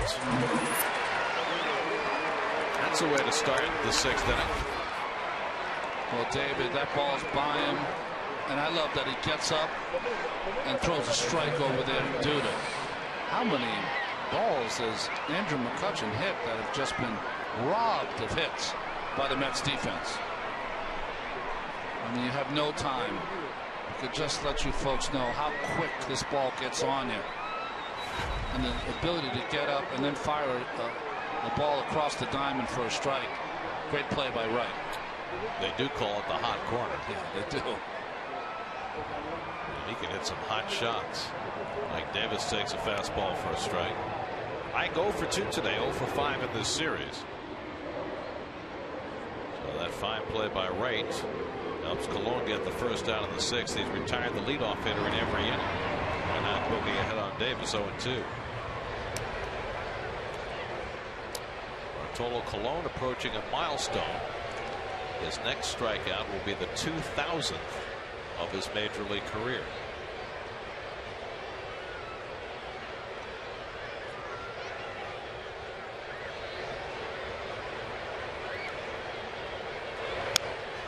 You know, it's interesting looking at that number. 800 and something walks. So he always hasn't always been the great control specialist. So, you know, that's a little over 2-to-1 ratio. He's now lives around 5, 6, 7, 8-to-1 ratio.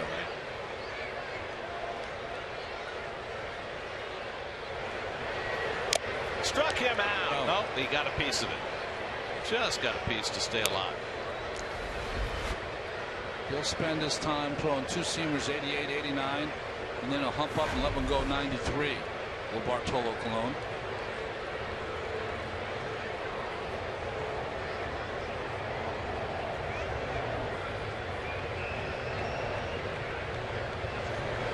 There it is. Number 2,000 for Bartolo Colon. 7th strikeout of the day. And more than 10 years after reaching 1,000 strikeouts, he gets his second 1,000. You can see Harvey wants the ball. Matt Harvey is on top step of the dugout. Well, fastball down the middle. Another one, but at 93. This one looked like a strikeout, and then that one starts at the hip. So the ball thrown in. Harvey's got it. Can I tell you something? Colon had no idea. No. Yeah. He did not know it was a milestone. Harvey was screaming for the ball, and Colon said, why do you want it? There's Matt. What's going on? Matt would aspire to get that 2,000 number someday. Come on, Harv. He didn't do that on purpose, did he? I never reached 2,000. I don't know, 15 or 1,600. But when I struck out my 1,000th, I had no idea that it was 1,000 strikeouts. You don't think of those things, especially when the main guy's got what? 5,700. 5,700. Yeah. Well, but it's a great milestone. When we were growing up, Walter Johnson had the record 3508, and everybody thought that would stand forever. Now he's been obliterated because the game has changed so much.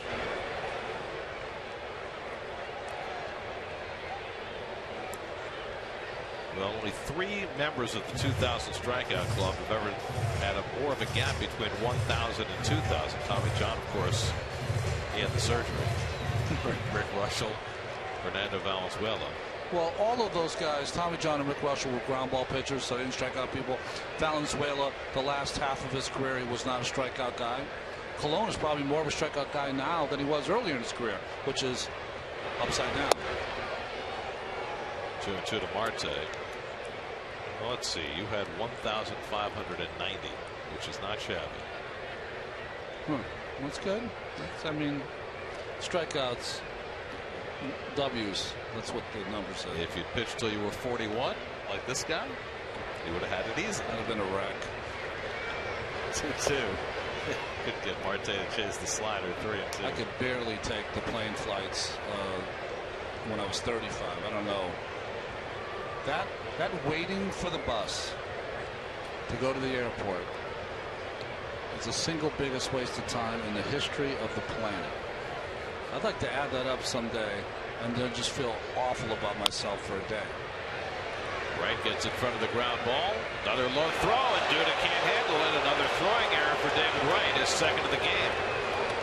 Now, David did fine on the opening play of this inning when he had to rush.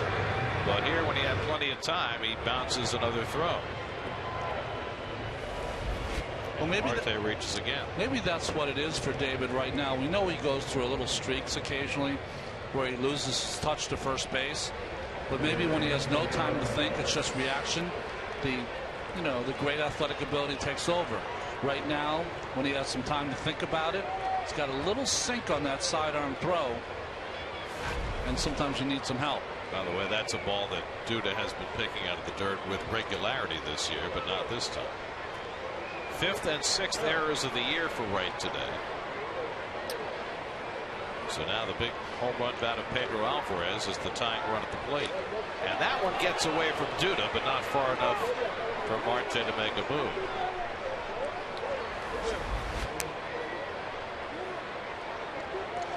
See, the one thing I would change about Lucas is that I know this is a little thing, but when the ball is coming over from the pitcher, he's moving. He should not be moving. When he moves, his head bobs. If your head bobs, it's hard to see where the ball is. Just stay solid until he goes to the plate.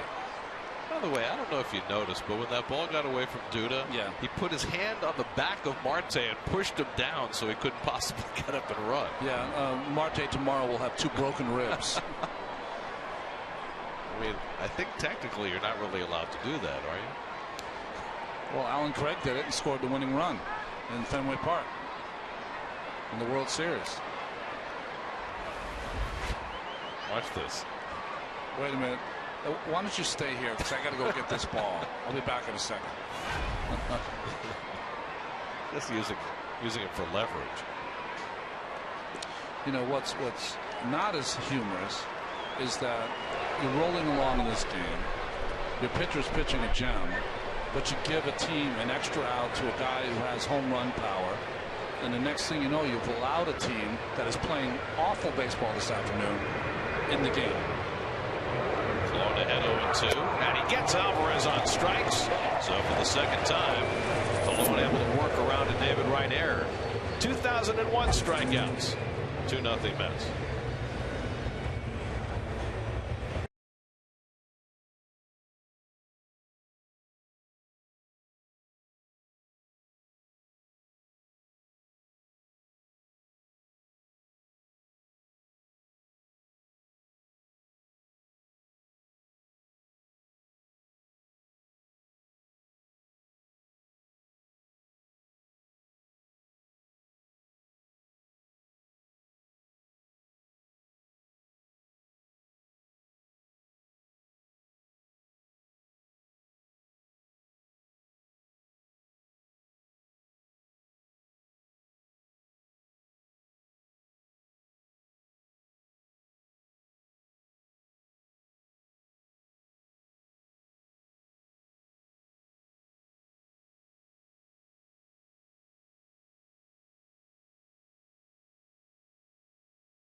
Inning. Mets with a 2-0 lead behind Bartolo Colon. 3, 4, and 5 in the order coming up against Charlie Morton, who's given up just one earned run today, and that one came in on his wild pitch. David drove in a run with a base hit in the third. He's also drawn a walk today. Each team with only 3 hits and 2 errors. A little sloppy. In many ways, typical day game after a night game. Curveball misses from Morton, 2-1. Well, there used to be a whole culture of getting ready for a day game that is different than today's game. Let's just say it was some artificial help that would keep the guys alert and ready on the day-night games. Well, it was one of the lesser noticed collateral pieces of damage. As Wright hits one deep to left center field, back in the gap. McCutchen looks up, and it's out of here. David Wright with his 4th home run of the year. The power started to come.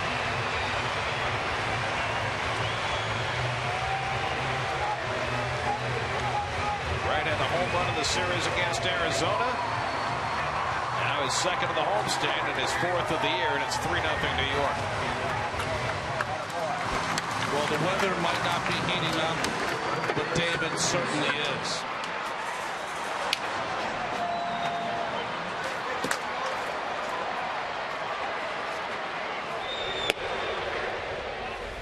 It's interesting in the times that I've been lucky enough to watch David play. He's gone from a over-the-plate high ball hitter to his power is down in the strike zone. Marte calling off Mercer, catches Granderson's pop up for the first out.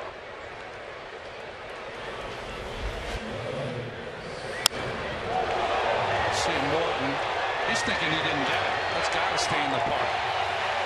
And he's shocked that it didn't. Now Morton's not used to watching home run balls fly out. It's only the fourth he's given up this year. He's a sinker ball guy. Only the fourth hit he's allowed in this game. Now Chris Young was 0 for 2, struck out and grounded out. 1-0 to Young.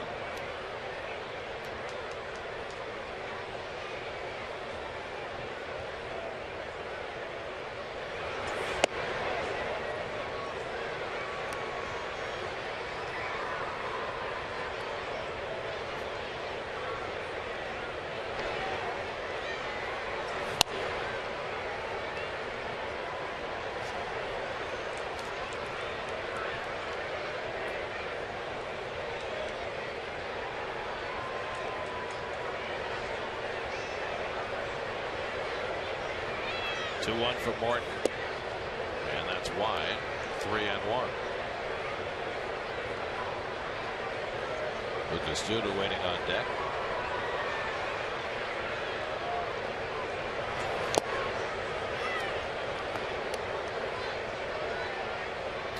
All four of David's home runs have come here at Citi Field.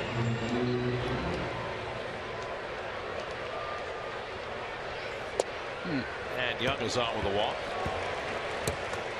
Third walk given up by Morton. Let's check in with the studio. Jonas Schwartz standing by for a game break brought to you by your local Tri-Honda dealers.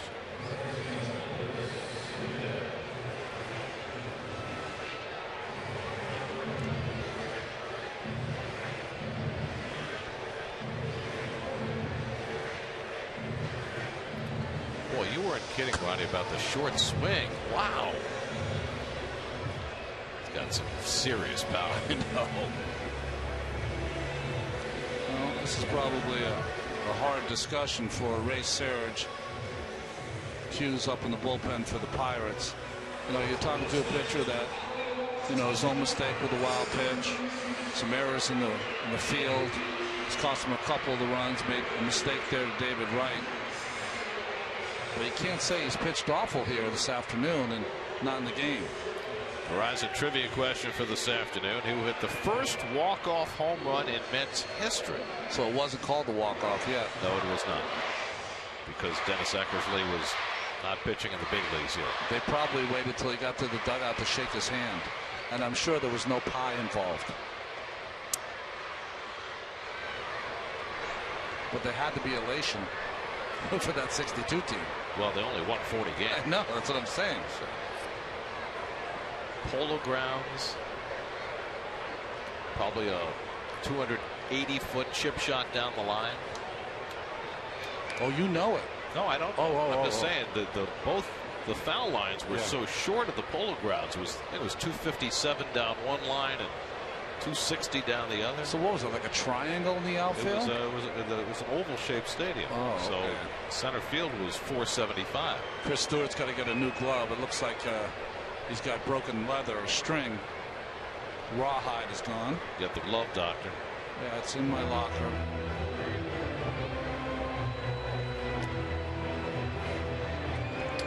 If you ever go to the Hall of Fame, folks, they have an exhibit. I think you've talked about it before on the history dynamics of the catcher glove.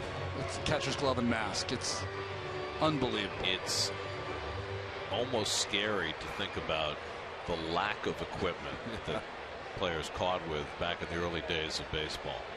You can only imagine how many guys were seriously injured. Duda thinking about the bunt. Well, we talked about it earlier with that full shift on. I like it. Now Alvarez doesn't know where to go. What should I do?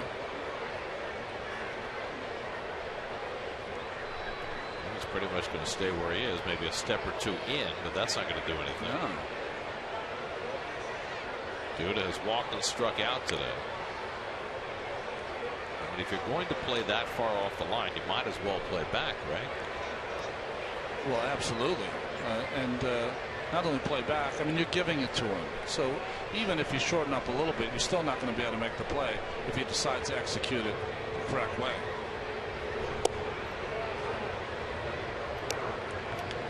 Now Duda has faced in his first 2 at-bats, tons of fastballs inside. It's 2-0. This would be a great time for him to look middle of the plate in. See if Morton tries to go back in there. He is. And he finds the corner. That's a tough pitch. No fault to Lucas. That's a perfect pitch. Can't do anything with that. Morton over 100 pitches now. He threw 108 in his last start in 5 2/3, and he's right about in the same neighborhood here. Young at first and 1 out. And again he comes to the inside corner. Morton picking it off twice in a row to get even. First one was perfect. Second one Lucas thought was down to get to 2-2. See Chris Stewart looking in the dugout to see the signs. They want him to throw over. No. Going to triple up inside. Backdoor curveball. Curveball down and in. Sorry. Good go to bite. 3-2.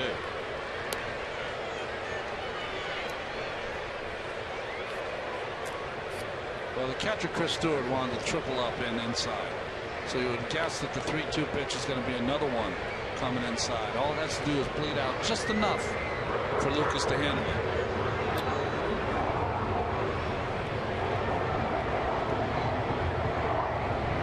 That's something we don't hear very often these days. The jet flying over the stadium during the game. I mean, it was such a constant refrain at Shea, you didn't even think about it. It was a Keith Hernandez special. But we never hear the Jets at Citi Field. Let's see if Young's running here. 3-2 and 1 out.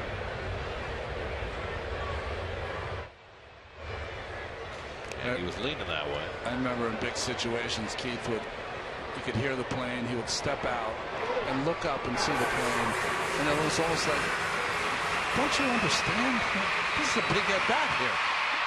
Can't be flying through.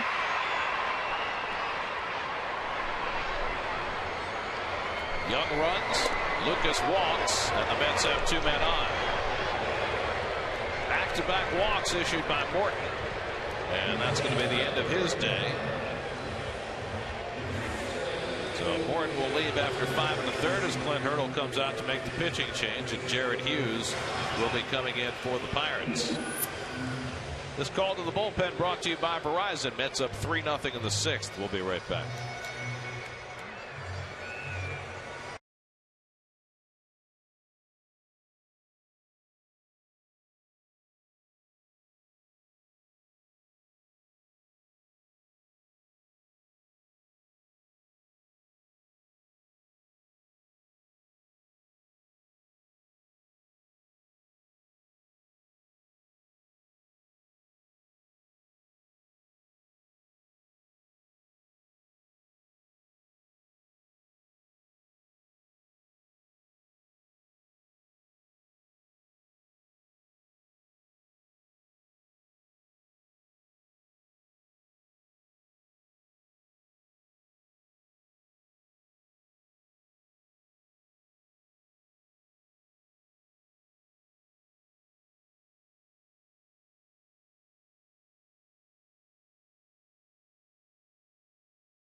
baseball to football, partnering with the New York Jets to help local youth football leagues with equipment donations, clinics, and Jets game experiences. Right now, we're accepting applications. If you know a local youth football league in need, apply today at facebook.com/SNY. Pirates replace one single baller with another as Jared Hughes comes in. Well, he pitched on Monday, 1-2-3 inning. Look at that bottom number, though. That's the key. Inherited runner stranded. Charlie Morton hopes he keeps it perfect. Morton went 5 1/3, allowed 4 hits, 4 walks, a home run to David Wright here in the 6th inning, and he leaves with 2 on base. Ruben Tejada 0 for 2 today, grounded out, fly out. Young at second, Duda at first, and 1 out.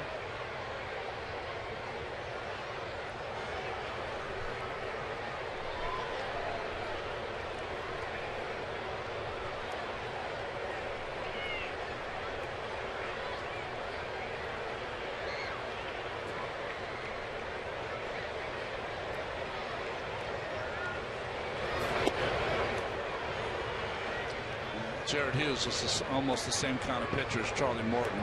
Great sink on his fastball, good changeup.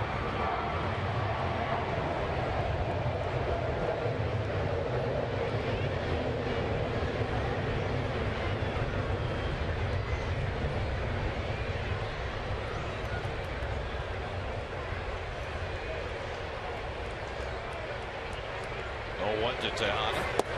He swings at that sinker, and it's 0-2. Well, he's brought in because with 1 out, you want a guy who's going to get a ground ball. Jared Hughes is their guy.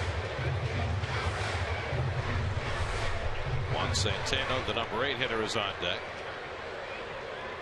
Tejada coming off a good day at the plate yesterday. Has had a rough go of it today, including banking a foul ball off his right knee. Young dancing off second, drew some attention. Walker made a dash to the bag, and Hughes stepped up. I don't suppose another Met's going to take off early, do you? I hope not. I'm going to let you handle that one. So Lagares do that in the last inning. Thanks. I always get the dirty one.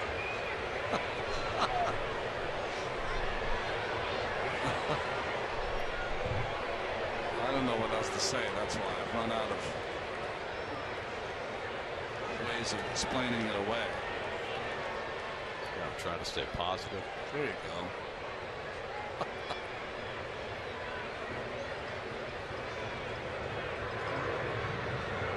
Now the 0-2, and it's knocked down by Stewart. Well, the one thing about having sinker ball pitchers is if you're the catcher, you got to do some crawling in the dirt. You know, I honestly am a big believer in one guy in your bullpen. I think the Mets in 06 benefited from Chad Bradford, who was on the team. It's great to have a guy come in that you know the ball, for the most part, when he's on, is not going to be elevated. It gives you a chance to get a 2-for-1 double play.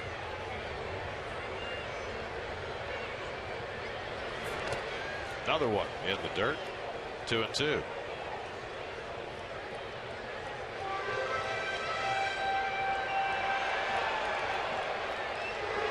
Chris Stewart, the catcher, looks utterly disgusted today, doesn't he? Well, he's seen 2 wild pitches get by. One of them brought a run in. So have to spend most of the day crawling in the dirt as Russell Martin gets to look on from the bench with a rare day off.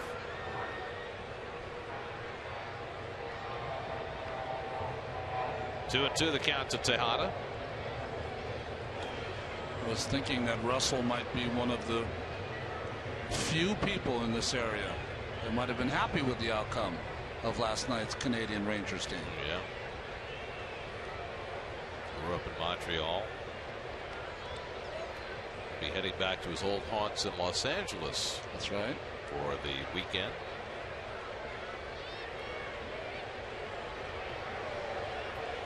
Two from Hughes.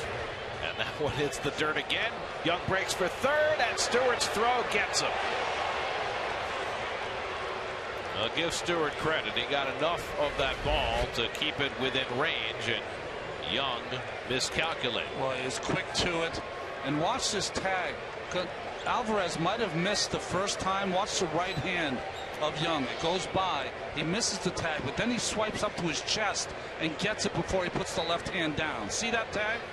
Good call by the third base umpire. Not easy. Misses, comes up to the chest, and just gets him before that left hand gets in. Clint Fagan, the rookie third base umpire, great position, and definitely got the call right.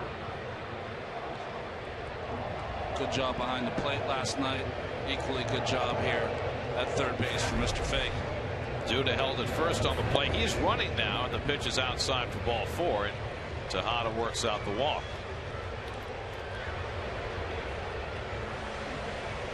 So that's the third walk of the inning, but that out at third looks huge now. 2 out and 2 on, and the number 8 hitter Centeno coming up. You know, when you're struggling, you know, Gary, if you're at home, you're like, how can you get thrown out of third? I think, you know, what happens when you're struggling is that you're trying to do anything you can to have a positive and to help the team, and sometimes you overdo. That's all it comes from. Centeno's been up twice, grounded out both times. Batting here with 2 out and 2 on. It would not be a shock if he didn't see a strike at this at bat. You got Cologne on deck, and Mets are clearly not going to pinch hit for him.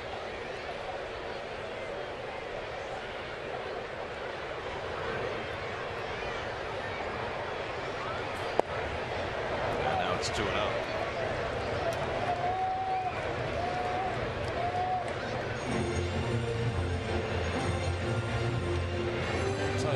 Circumstance many times, and I know that Bartolo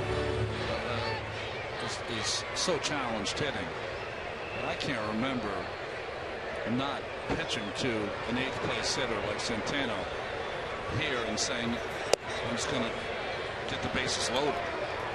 Anything can happen then. Well, with the balls we've seen in the dirt today, that would be the first thing that would be on your mind. Duda's already scored on a wild pitch today. Might have a chance again. I'd let him swing, by the way.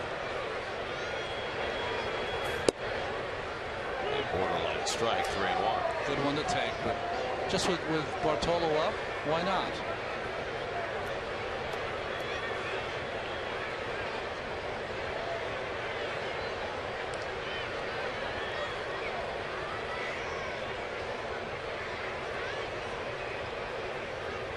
Three and 1 to Centeno.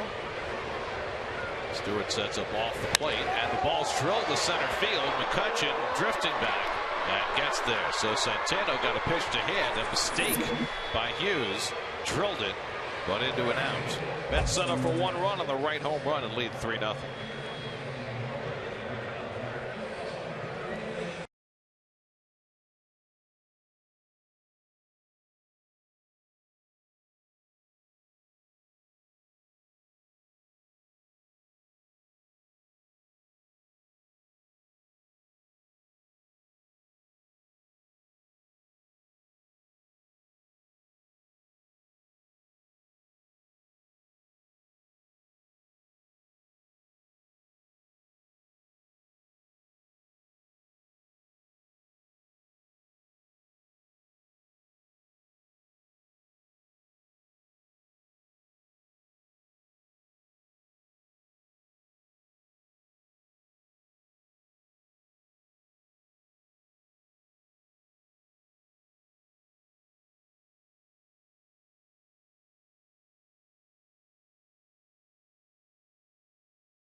They got to play only one game because of rain. They'll make up for that, more than make up for it. Starting tomorrow night, 5 games in 5 days in Philadelphia. The Mets will see everything the Phils have to offer.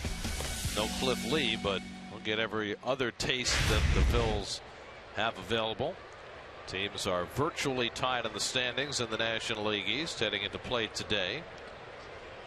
Jordy Mercer leads off the 7th inning, takes ball 1. For more on the Phillies, let's check in with Kevin. You know, it's funny, Gary. Sometimes when you don't hit it home, it's not as much to do with the ballpark, but with the team and the hitters. The Phillies, they are 3rd worst in Major League Baseball in offense at home, which is hard to believe in that ballpark. Only 3.5 runs per game. And the crazy thing about that is that, you know, all their big guns, maybe they aren't what they used to be, but they're playing. I mean, they're all healthy.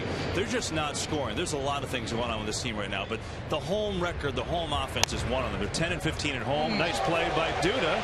And that's it. Mercer retired for the first out. And consider the Phillies were so good for an 11-year span. They were 3rd best in the National League with home wins from 03 to 2013. The other thing, and this is a question for you guys. Yeah, their big guys are playing. Utley's having a real good year. Dominic Brown. So basically, he had 15 good days in his career where he had 11 home runs, drove in 22, and became an all-star off of that last May and June. He's got 6 home runs his last 78 bats. He's hitting just over 200. It's really amazing because in that stretch he was unbelievable, but he hasn't done a thing since then. Back to you, Gary. It's amazing what Major League pitchers can do to adjust when a guy comes off a hot streak. Well, he's so quick inside, so they've stopped pitching him inside. And I think, you know, the second big part of Dominic's game is that his defense is not up to snuff. And I think that when you look at it, it's the reason why there was a lot of talk this past season. Morris up in the bullpen. That's why there's a lot of talk in the offseason with the Phillies thinking of shopping Dominic Brown. You don't ever talk about a young player shopping him around after he's had an amazing season, as Brown did last year. Well, we've talked so much regarding the Phillies this year about their age. And as Kevin mentioned, Utley's having a great year. Howard is tailed off after a pretty good start. Rollins is a little better than last year, but they need an infusion of youth. And Darren Ruff is finally healthy. He's got to play. Yeah. Hit his first home run of the year last night. Big power hitter. 2-2 to Stewart. That's strike 3 called. Number 9 for Cologne. That's a season high. 2 out of the inning. Remember I said that you have to make an adjustment at some point? Well, there's an option also. You don't have to make an adjustment at all. And Cologne just keeps painting that outside corner. Just so precise. So 2 out of the 7th, and now Travis Snyder will pinch it. The best catch in Citi Field history. Climbing the fence in right field. Oh, I'll never forget it. It was like in the first inning too, wasn't it? I mean, it seemed like it was early in the game. I could be wrong. The ball was about, I don't know, 7 feet over the wall. There are your City probables for the first game of the series. The series is so long we couldn't give you all the probables in one screenshot, so we'll go one at a time. Zach Wheeler against the rookie David Buchanan will be making his 2nd start. Buchanan taking the rotation spot for the moment for Cliff Lee, who's just started to get himself ready to come back. We won't see him in the series. 0-2 from Cologne, and Snyder hits a ground ball. Murphy gets in front of it. A 1-2-3 inning for Cologne in the top of the 7th. 107 effective pitches. He has held the Pirates scoreless. Stretch time, 3-0 Mets.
you by your Mercedes-Benz Tri-State dealers.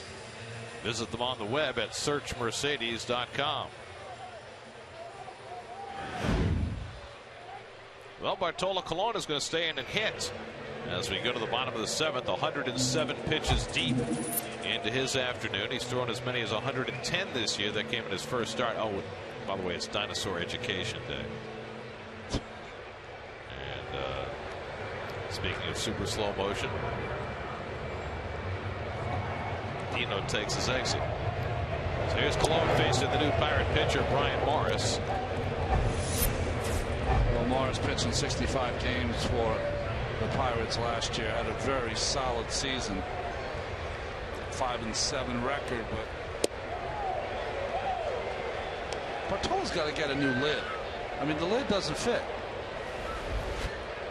Every time he swings, puts a lot into it.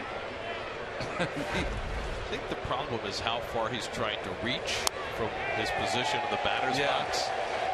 I mean, you usually don't get a lot of cheers for a foul ball, but Bartolo does. Well, he's already hit one fair ball today. Grounded out to third base. He's very amused by the whole thing.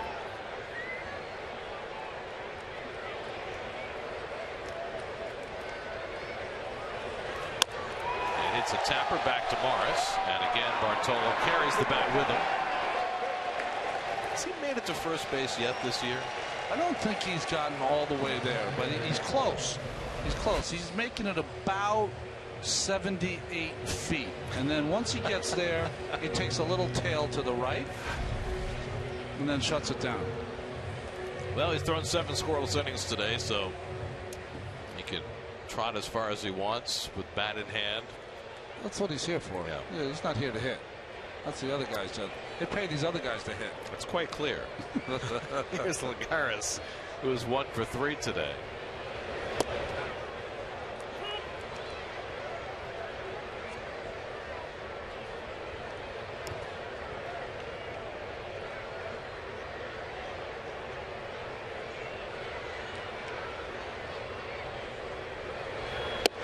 Lagares jumps back from that fastball 1-1. Sorry, Gary. I think you've seen something in the last week, but especially the last couple of days. 6 outs by Mejia last night. Forget about the bridge. And Bartolo Colon hitting here in the bottom of the 7th. Alvarez backs off. Now spikes the throw, but Ike has it on the hop. And they get Lagares. Did Ike get spiked? Something happened. They had to. Alvarez just tries to. This is AstroTurf play. Yeah, right on his toe. Bad spot for your foot to be. Well, yeah, Ike's foot is too much on the bag. He needs to have that kind of braced up against it. Smarts. And I was just saying, Mejia with 6 outs last night, Colon hitting here. It's almost a change. And you know what? Our strength is the very back, and we don't have a lot of numbers today, and our starting pitching. That's what we're going to use. Well, Terry knew going into the day he didn't have Mejia, who worked 2 innings last night. He didn't have Black, who worked an inning and a third last night. He probably doesn't have Daisuke, who worked 6 innings on Sunday. So that's 3 of your 7 relievers out for the day. We have not had a without hat sighting of Daisuke, so I would say no. So that leaves you 4 relievers, and with Colon pitching as well as he is, why would you change tracks right now? Would you consider Torres available for today's game? He warmed up yesterday, but he didn't throw. I think he's available. Okay. And I think Familia is probably your closer today.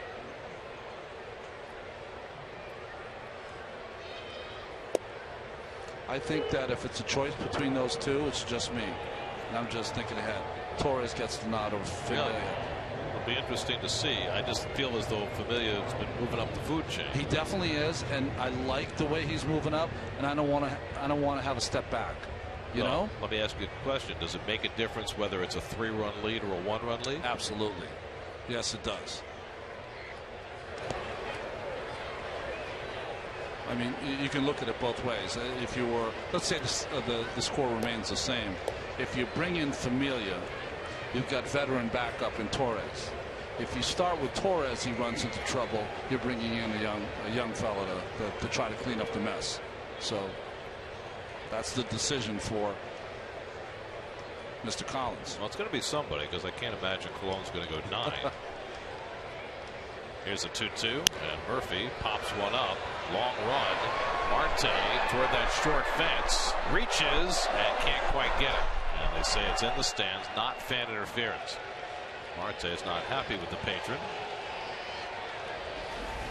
But Clint Fagan, the third base umpire, was right on the play. If the ball is on the field side of the railing, that could be fan interference. But Fagan immediately went over and said it was on the other side, the fan side of the railing. And so it's not fan interference. I think Marte had it too. Let's see. No, I don't think he would have had it. I think he would have just missed it. It didn't seem like he got his glove there in time. So Murphy gets an extra life. By the way, that fan doing his job. That's one of the jobs as a patrons. It's not a bartender play. It's the opposite. Right? If it's a Met outfielder and you do that, well, that's not doing your job. So you're giving Murph another whack at it. Okay. That fan is. If Murph gets a hit here, Murph owes that fan. Okay, but you bring your glove and you muff it. I mean, that's a little sad. Well, would he have muffed it if Marte had knocked his glove? You bring your glove. I mean, you got the perfect seat. You know you're going to get one close. You got to make the play. You do, especially now, because now we got him on TV and he's got to go home in shame. But it's a day game after a night game.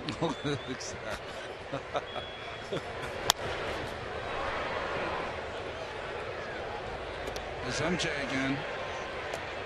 He's had a great season. Most improved. No, most improved. I think he was a little shaky early, a little nervous, and he has not missed one in about a month and a half or a month. What was with the kid giving up the ball? He's going to give it back, right? Oh, I think he's letting the family know that the family has got a ball. There now we it's go. back to. We got it. Now take pictures. There's the pictures. By the way, nothing in this world now has happened unless there's a picture of it. You know, it's funny. My phone has 4 pictures, 3 of them taken by other people, not me. I mean, I just don't. I've spent my life trying to stay out of pictures. Just do not take pictures. So you're not taking selfies? Yeah, no selfies.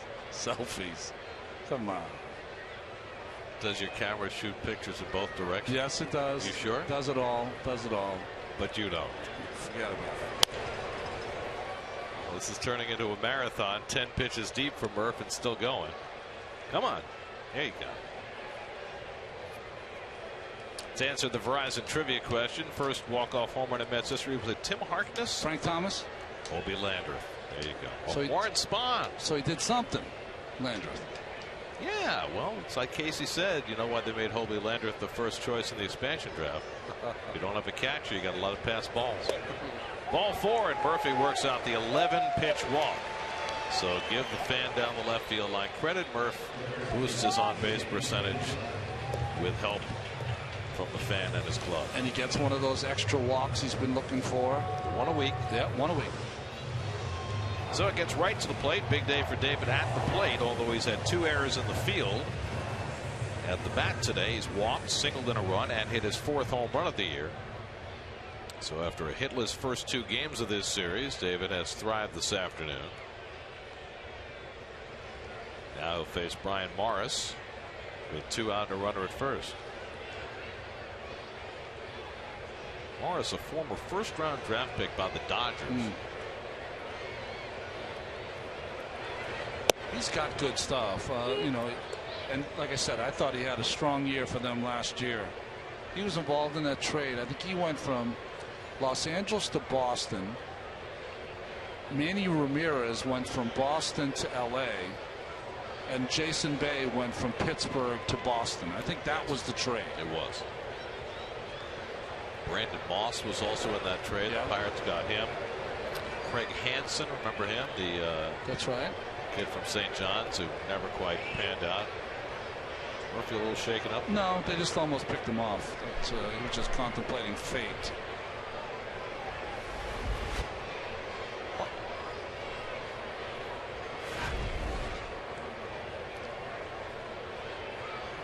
Oh, 1 to right. David swings at the cutter and misses. 0-2.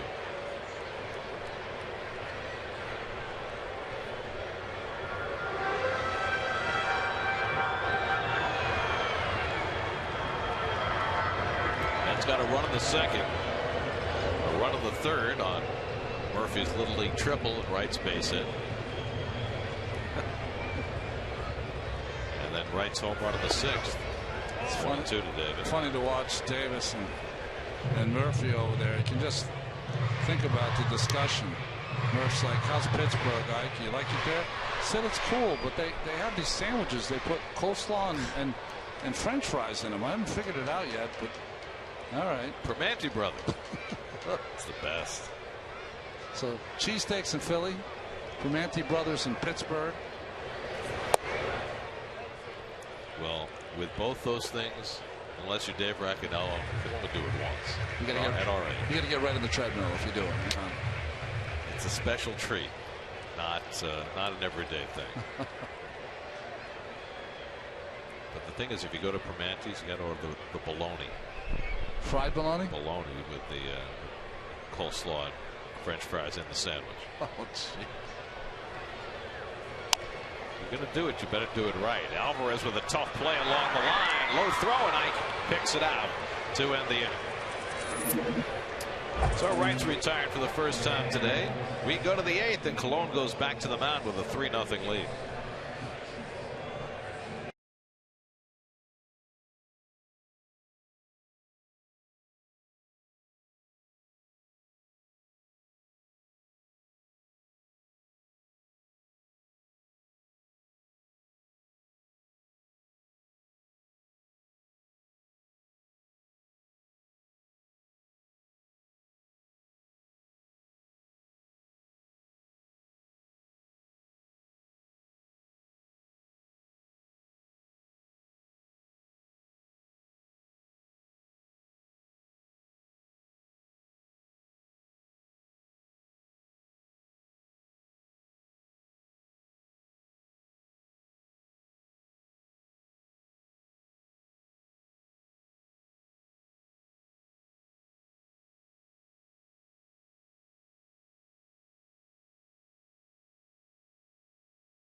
Afternoon, a season high 9 strikeouts over the first 7 innings. Had his 2000th in this ball game. Most of the fastballs to the right-handers have been outside. Most of the fastballs to the left-handers have crowded him. He's been precise. It's been fun watching him. It'll be interesting to see him get through the 8th. Josh Harrison leads off, hits one deep to center, turning around Lagares. He gets there and runs it down. Well, they turned the wrong way, made the adjustment, and still made it look easy. You know what's interesting for great outfielders, and I include him in this, is that once he goes after this ball, he knows he's turned the wrong way, but he doesn't panic. He turns the right way as soon as he gets his feet the right way, and then makes the play. He is special. It's 2 great plays now. Due to the last inning to start it off with an unassisted play at first base, and now the line drive to center field. Harrison thought for sure he had beaten Lagares, who was playing very shallow, but no. Now Neil Walker takes one at the knees for a strike. So here's Cologne, who in his first start as a Met this year threw 110 pitches, and here he is at 110 pitches again.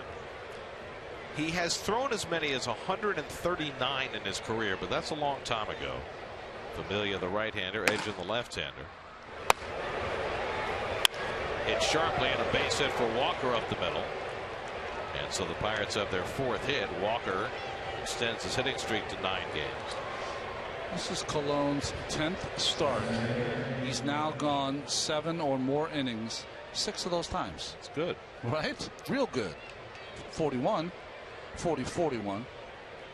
41 now. It's his first start as a 41-year-old. So he'll face McCutchen, who is not the tying run. That's important.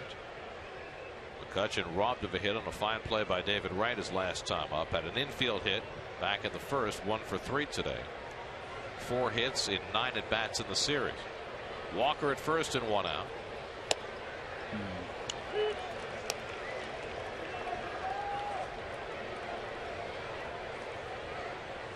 Bartolo Colon just pointed back.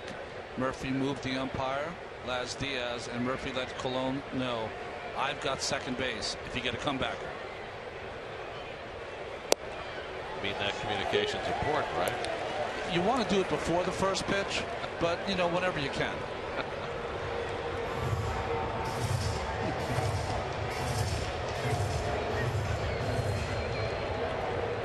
It's ahead of McCutchen, now 0-2. With Walker at first and 1 out.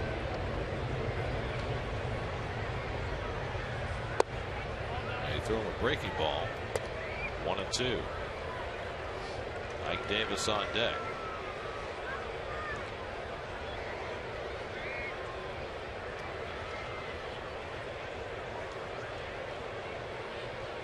That starters getting pushed further and further this last week or so. 1-2. And that'll trickle foul. Yeah, Zach Wheeler on Saturday threw 118. That had been the high for a Met pitcher this year. Then on Monday, Jacob deGrom threw 122. And now you've got Colon throwing more pitches than he has in a long time. His career high 139 was in 1998 and again in 2001. You know, Gary, you have to identify your strength, and I know it's only, you know, 2 months into the season, but this is your strength. Your starting pitching is your strength. They're going to have to be pushed within reason. I mean, it's been about as good a cruise control so far for Colon. 1-2. McCutchen with a late swing foul. Well, the thing that works for Colon here is that he had the aborted start on Friday. He only threw 67 pitches before the game was rained out, and then he comes back with full rest. So you don't like to push your starters back to back, but after a short start like that, now he's able to give you a little extra. Tony Watson, the lefty up in the Pirates bullpen, facing the best hitter in the Pirate lineup. Let's see how much he's got left to try and get McCutchen out. 1-2. Jammed him, but he fouled it off. Good pitch. Tied him up with that running fastball in. See how this runs in? That two-seamer. It just tracks him. Starts where the hitter thinks that's a good pitch to hit, and it keeps running up the bat.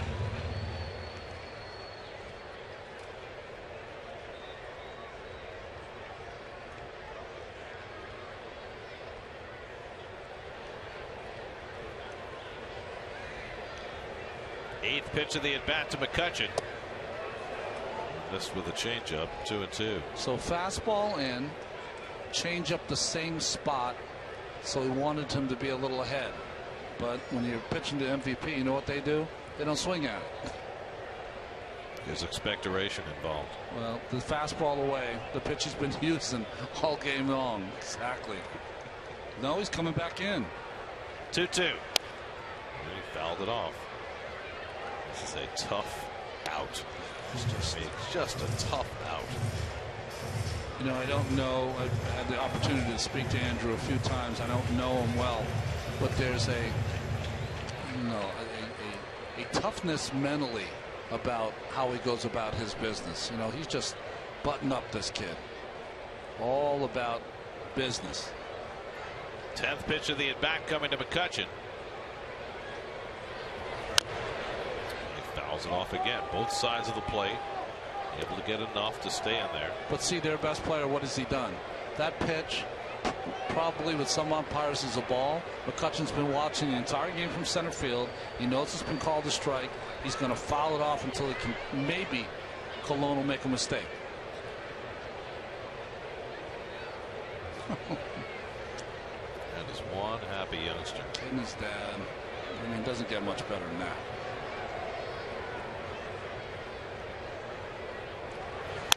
Hit hard, base hit. So McCutcheon wins the war on the 11th pitch of the at-bat, and the Pirates will get the tying run to the plate here in the 8th. And that's going to be all for Colon. After his longest outing in many years, 121 pitches, Colon goes 7 1/3, and Terry Collins will try and get 5 outs out of his bullpen as Jerry's Familia will come on to pitch.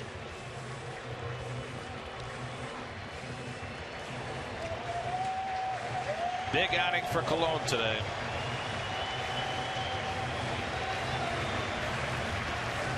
Three nothing Mets in the 8th. We'll be right back.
June 15th, when the Mets take on the Padres at 1:10. All dads in attendance and kids 12 and under will receive a Mets cap courtesy of Nathan's, and stop by for Nathan's famous hot dog eating contest on Mets Plaza pregame. For tickets, Mets.com/Family Sundays.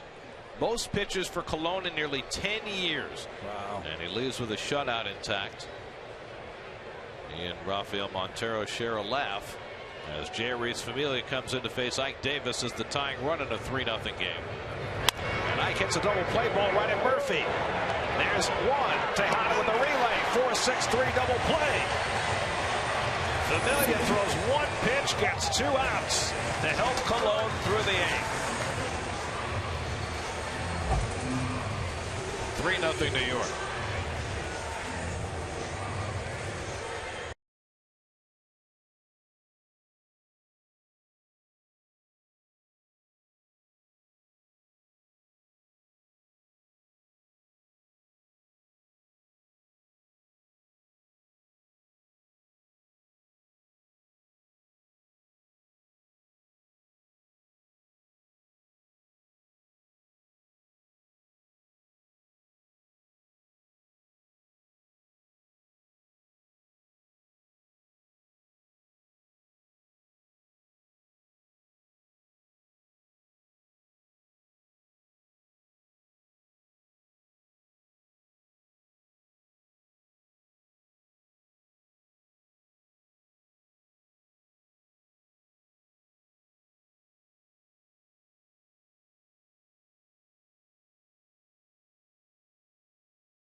We go to the bottom of the 8th. Brian Morris throws one up and into the backstop, and that's how Curtis Granderson's at bat begins. Houston somehow wins that game.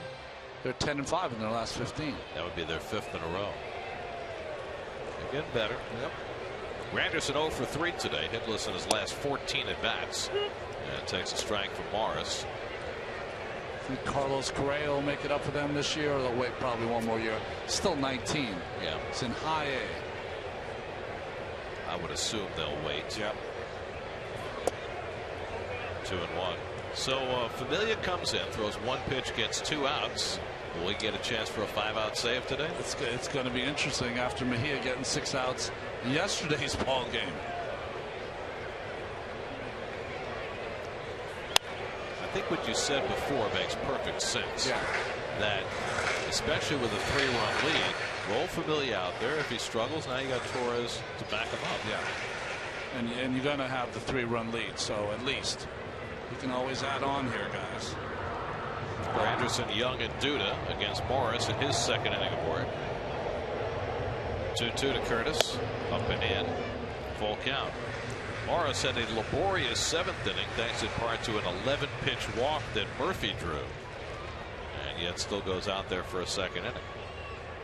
Chris Young on deck. And that's ball 4 to Granderson. Curtis wasn't sure, but it is. 2nd walk given up by Morris. That's 6 today for Pirates pitching. New York Mets baseball on SNY is brought to you by Citi. Citi is bringing one local restaurant to New York's field, Citi Field. Vote for your favorite at Mets.com/Citi Columns. By Cholula Hot Sauce, the hot sauce with the iconic wooden cap, available in original flavor, chili lime, chili garlic, and chipotle. And by Chrysler, visit your local dealer today for great deals on the entire stylish lineup, including the Chrysler 200. There's Chris Young, 0 for 2 in a walk. And tries to hold the swing and run around on the high fastball.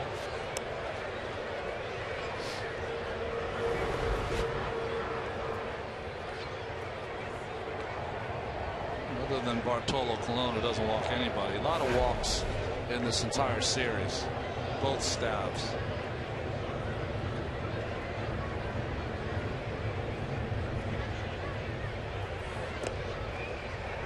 Looking ahead to the top of the 9th, the Pirates will have Marte, Alvarez, and Mercer coming up.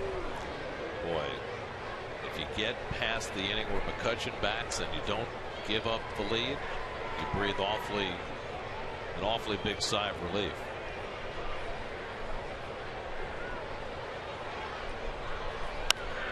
The Mets have faced the top 2 vote getters in the MVP balloting from last year in this homestand. Yeah. Goldschmidt over the weekend and McCutchen this week.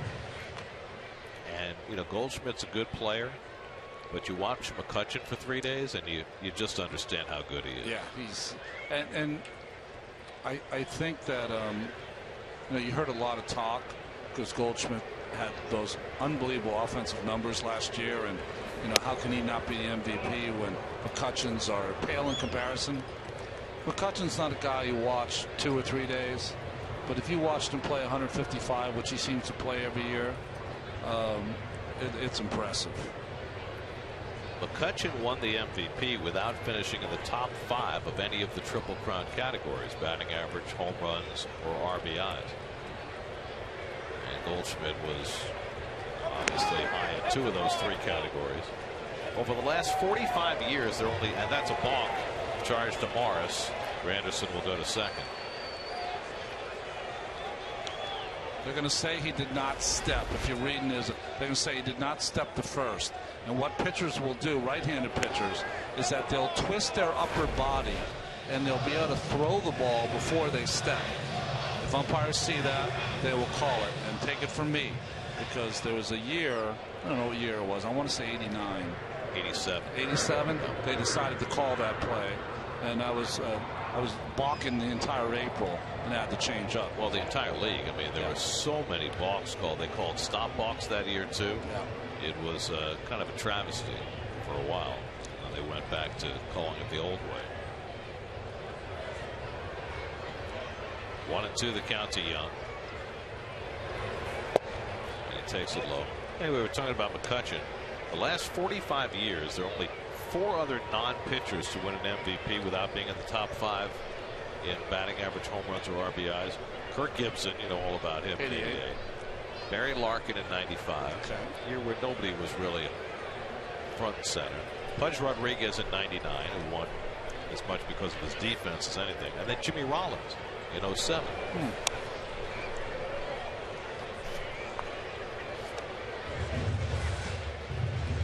Just for his prediction alone, Jimmy won. He was right. Yeah, he was. See, Jimmy talking out loud didn't hurt him. Cole Hamels talking out loud, not so much. Yes, it has hurt his. He has another shot at the Mets on Sunday in John Neese, right? Third time around for those two. See whether when the weather's bad, Neese has the advantage when it's muddy. 2-2 for Morris, and Young lines one, and Mercer has it for the first out. Granderson safely back.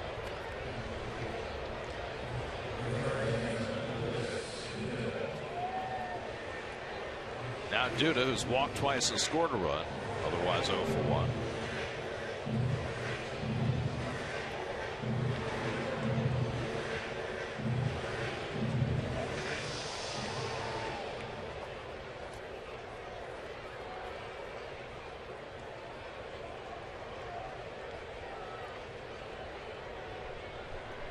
Granderson at second and 1 out.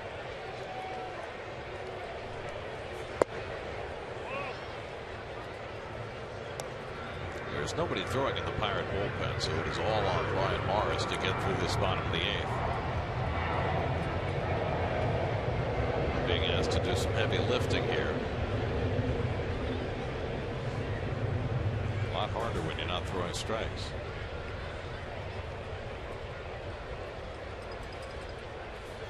Duda cracks one to deep right field. Taking a look is Harrison, but that's way out of here. 2-run homer for Lucas Duda to break the game open, his 7th of the year. And it's 5-0 New York. Now, Duda's been the late game guy in this series at a 9th inning home run on Monday, and now a 2-run shot to put the Mets up by 5. Jerry, you know what's interesting about the game within a game? Lucas had been pitched inside the entire ball game from Charlie Morton. Pushed back with that inside fastball. And Morris tries to come in again, but not as precise as Morton. So a pitch that he's seen all game long, he finally measures and hits it out of sight.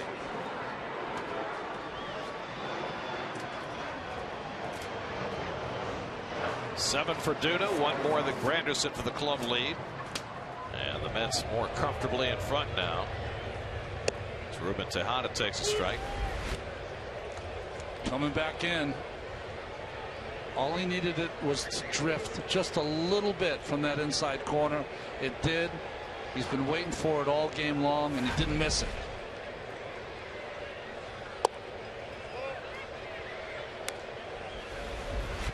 That was just it was a wise blow. I've been told not to do that by our director. It just yells at me if I say anything like that. So it's not a good for listen. I don't. Well, since when I listen, I listen to Webby. I'm afraid of him. 2 home runs of the game for the Mets. Log on to SNY.TV/Dwayne Reed to print out your coupon for great savings at Dwayne Reed at Walgreens.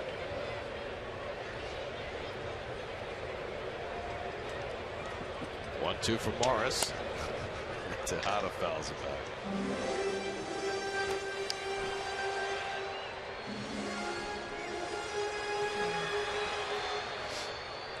Dare we mention that the Mets have a chance to go 2-0 in the Lamar Johnson era? Whoa.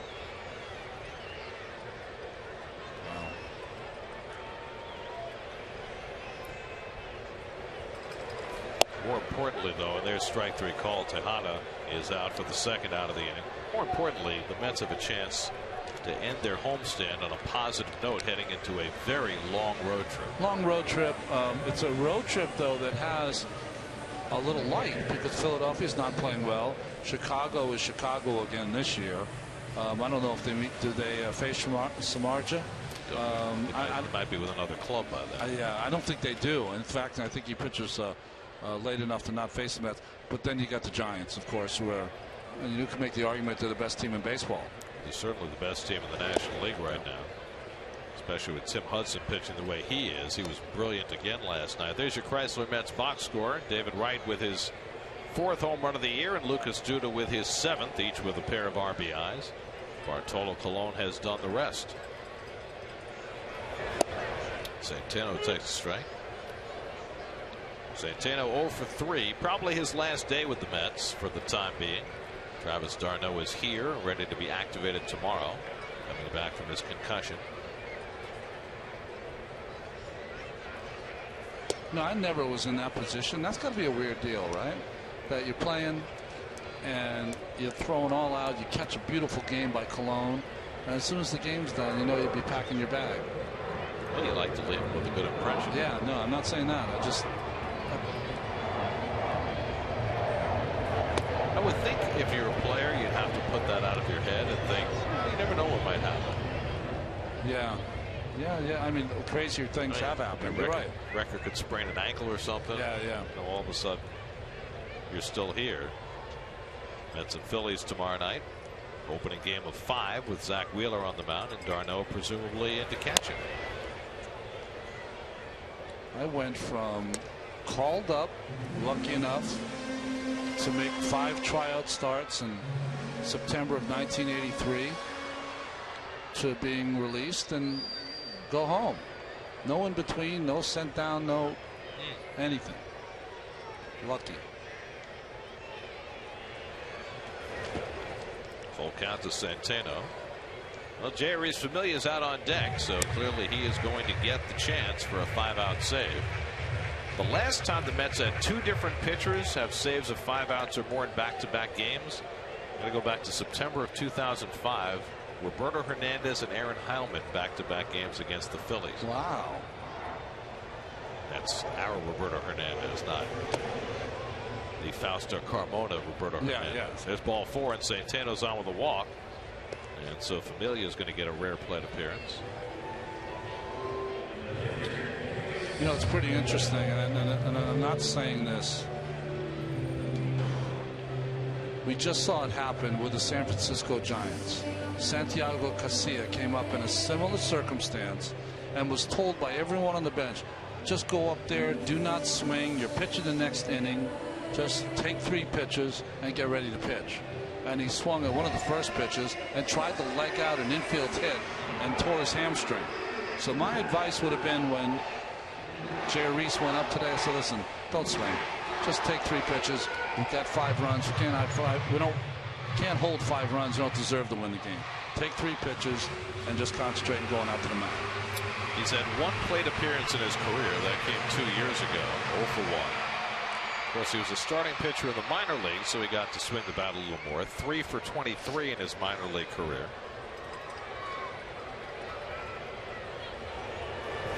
And he hits one up the middle, and Jeurys Familia has his first major league hit. How about that?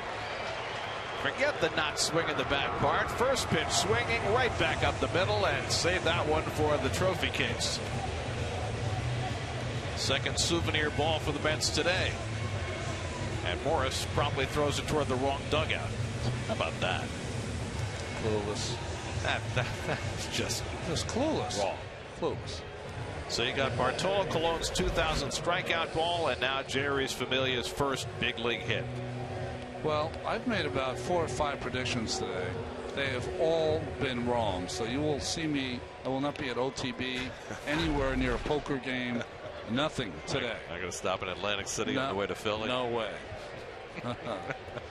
Here's Juan Lagares, 1 for 4 on the day, 2 out and 2 on.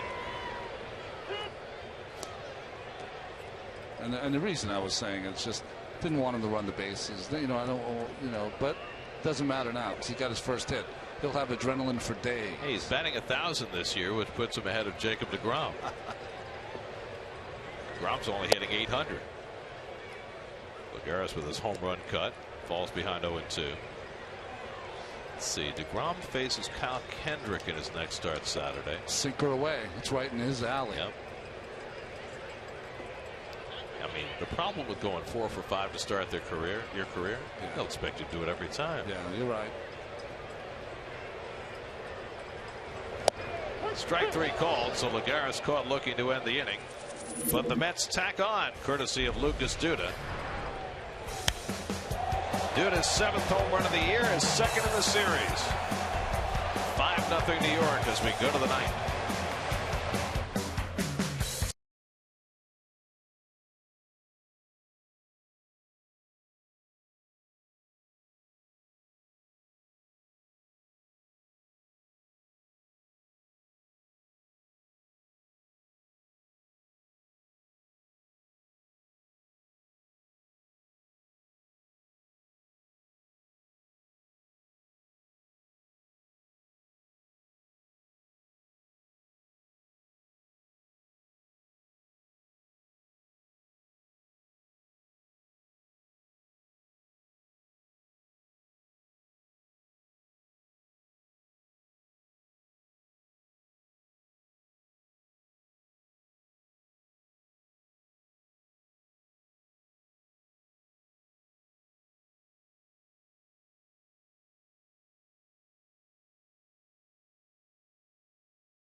Ninth inning, 5-0 New York. Jay Reese-Familia threw 1 pitch to get 2 outs in the 8th. Now he will try for the 5-out save with some cushion here in the 9th. Boy, 2005. So that's like at the end of the year they were using Heilman and Hernandez for 6-out saves.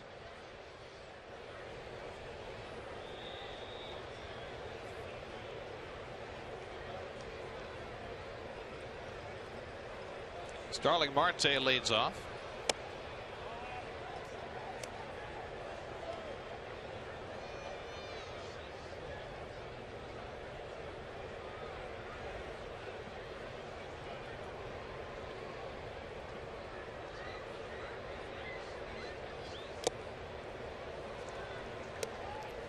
One and one to Marte. You know what? Elias gave us that note on the last 5+ out saves, but Roberto Hernandez wasn't a Met in 05. He came for the Met who got hurt in the cab thing, right? Right, where they traded Nady. Yeah. Because Juaner Sanchez got hurt in 06. That's right. Yeah, so we got to check that out. Okay. Murphy down to a knee to get it.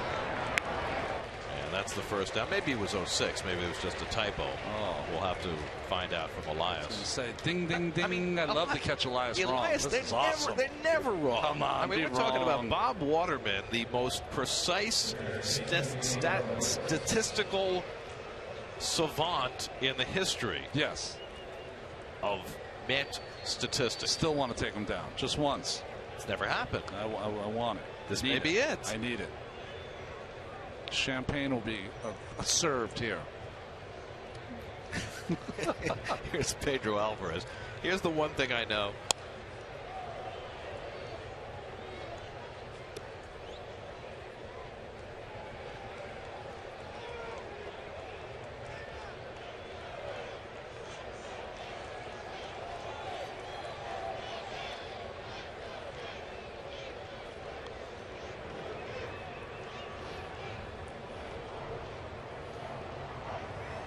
Alvarez foul tips it, and it's 0-2. You know it's going to end up being, he's going to end up being right. Of course he's going to be right, because he's always right. Champagne will have to stay on ice.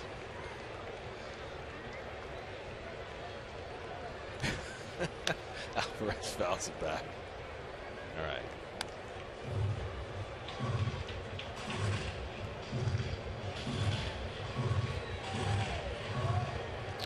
Oh, you know what it was? The Mets got him in 05. He went to the Pirates. They got him back from the Pirates in 06. That's what it was. Come on. So he was right. I wasn't here in 05. I count on you to cover that area. Well, I was right about the second part. He was acquired after Juan Sanchez got hurt, but he had been with the Mets the prior year, and then they let him get away, and they brought him back. So Waterman is the king of the world again. It's like the 6th game of the World Series. Put the champagne away, boys. Get Costas out of the clubhouse. Foul back. We bow down to you, Bob Waterman. You've still never been wrong. It's going to happen. I'm telling you. Someday, but not now.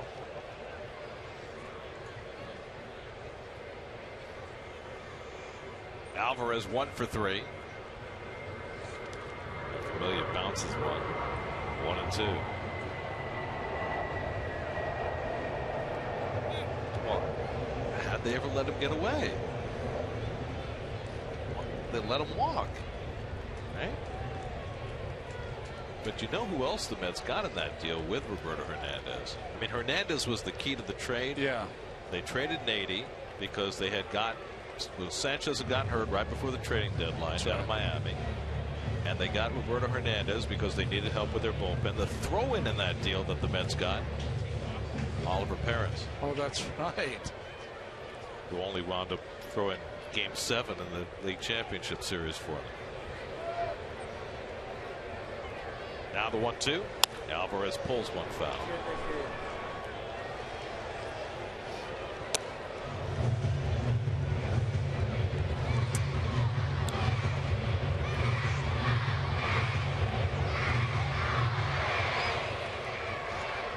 Well, that was nice of him.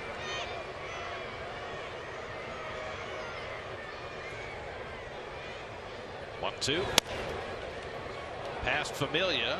Murphy on the backhand. And Duda can't handle it. And Alvarez is safe.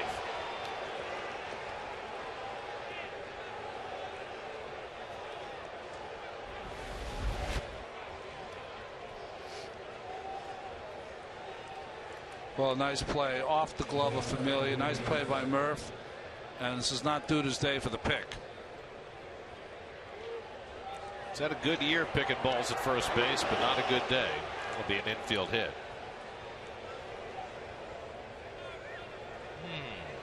That didn't even bounce. Yeah. A couple that have been right in between. That one they could have ruled an error on Duda, but Howie Carpenter, being generous, ruled it a hit. There's a strike to Jordy Mercer. Mercer 0 for 3 today, now 0 for his last 20.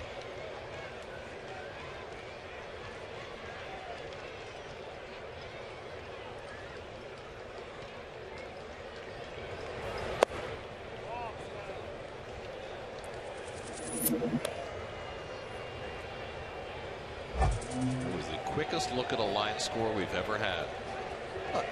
I don't think we even opened it up to the 9th inning before we closed it down. You'd have to be a speed reader.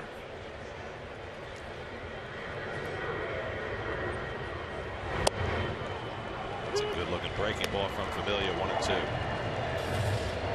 Coming up on Geico Sports Night, Chris Carlin will have it for you at 10:30. Michelle Yu will give Carlin a makeover, he says. There's only so much she can do. Oh, wow. Rangers get ready for Game 6. Carlin at 10:30. Geico Sports Night. Ground ball down to third.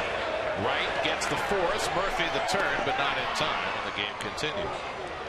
So Alvarez forced for the second out, and Mercer reaches. And the Pirates are down to their final out of the day. Nice play by David. That was an in-between hop. And seeing Murph, that's really his favorite move now. Behind the bag, pushes back out to right field, and with the relay toss to first. So Chris Stewart, the final hope for Pittsburgh. Pirates have been shut out 3 times this year. The Mets have 4 shutout victories.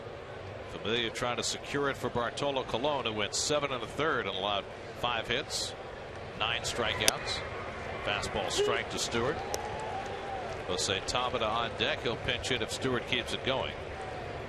Pirates are headed to LA after the game to start a series with the Dodgers. The Mets are bussing down to Philly to begin their marathon series with Philadelphia. Runner goes, they'll let him go. Defensive indifference moves Mercer to second. Maybe we get Elias on the note. Defensive indifference most during a season. You're just looking for something to challenge. Exactly. I know you were very disappointed. Oh. Popped up. That should do it. Who's going to get it?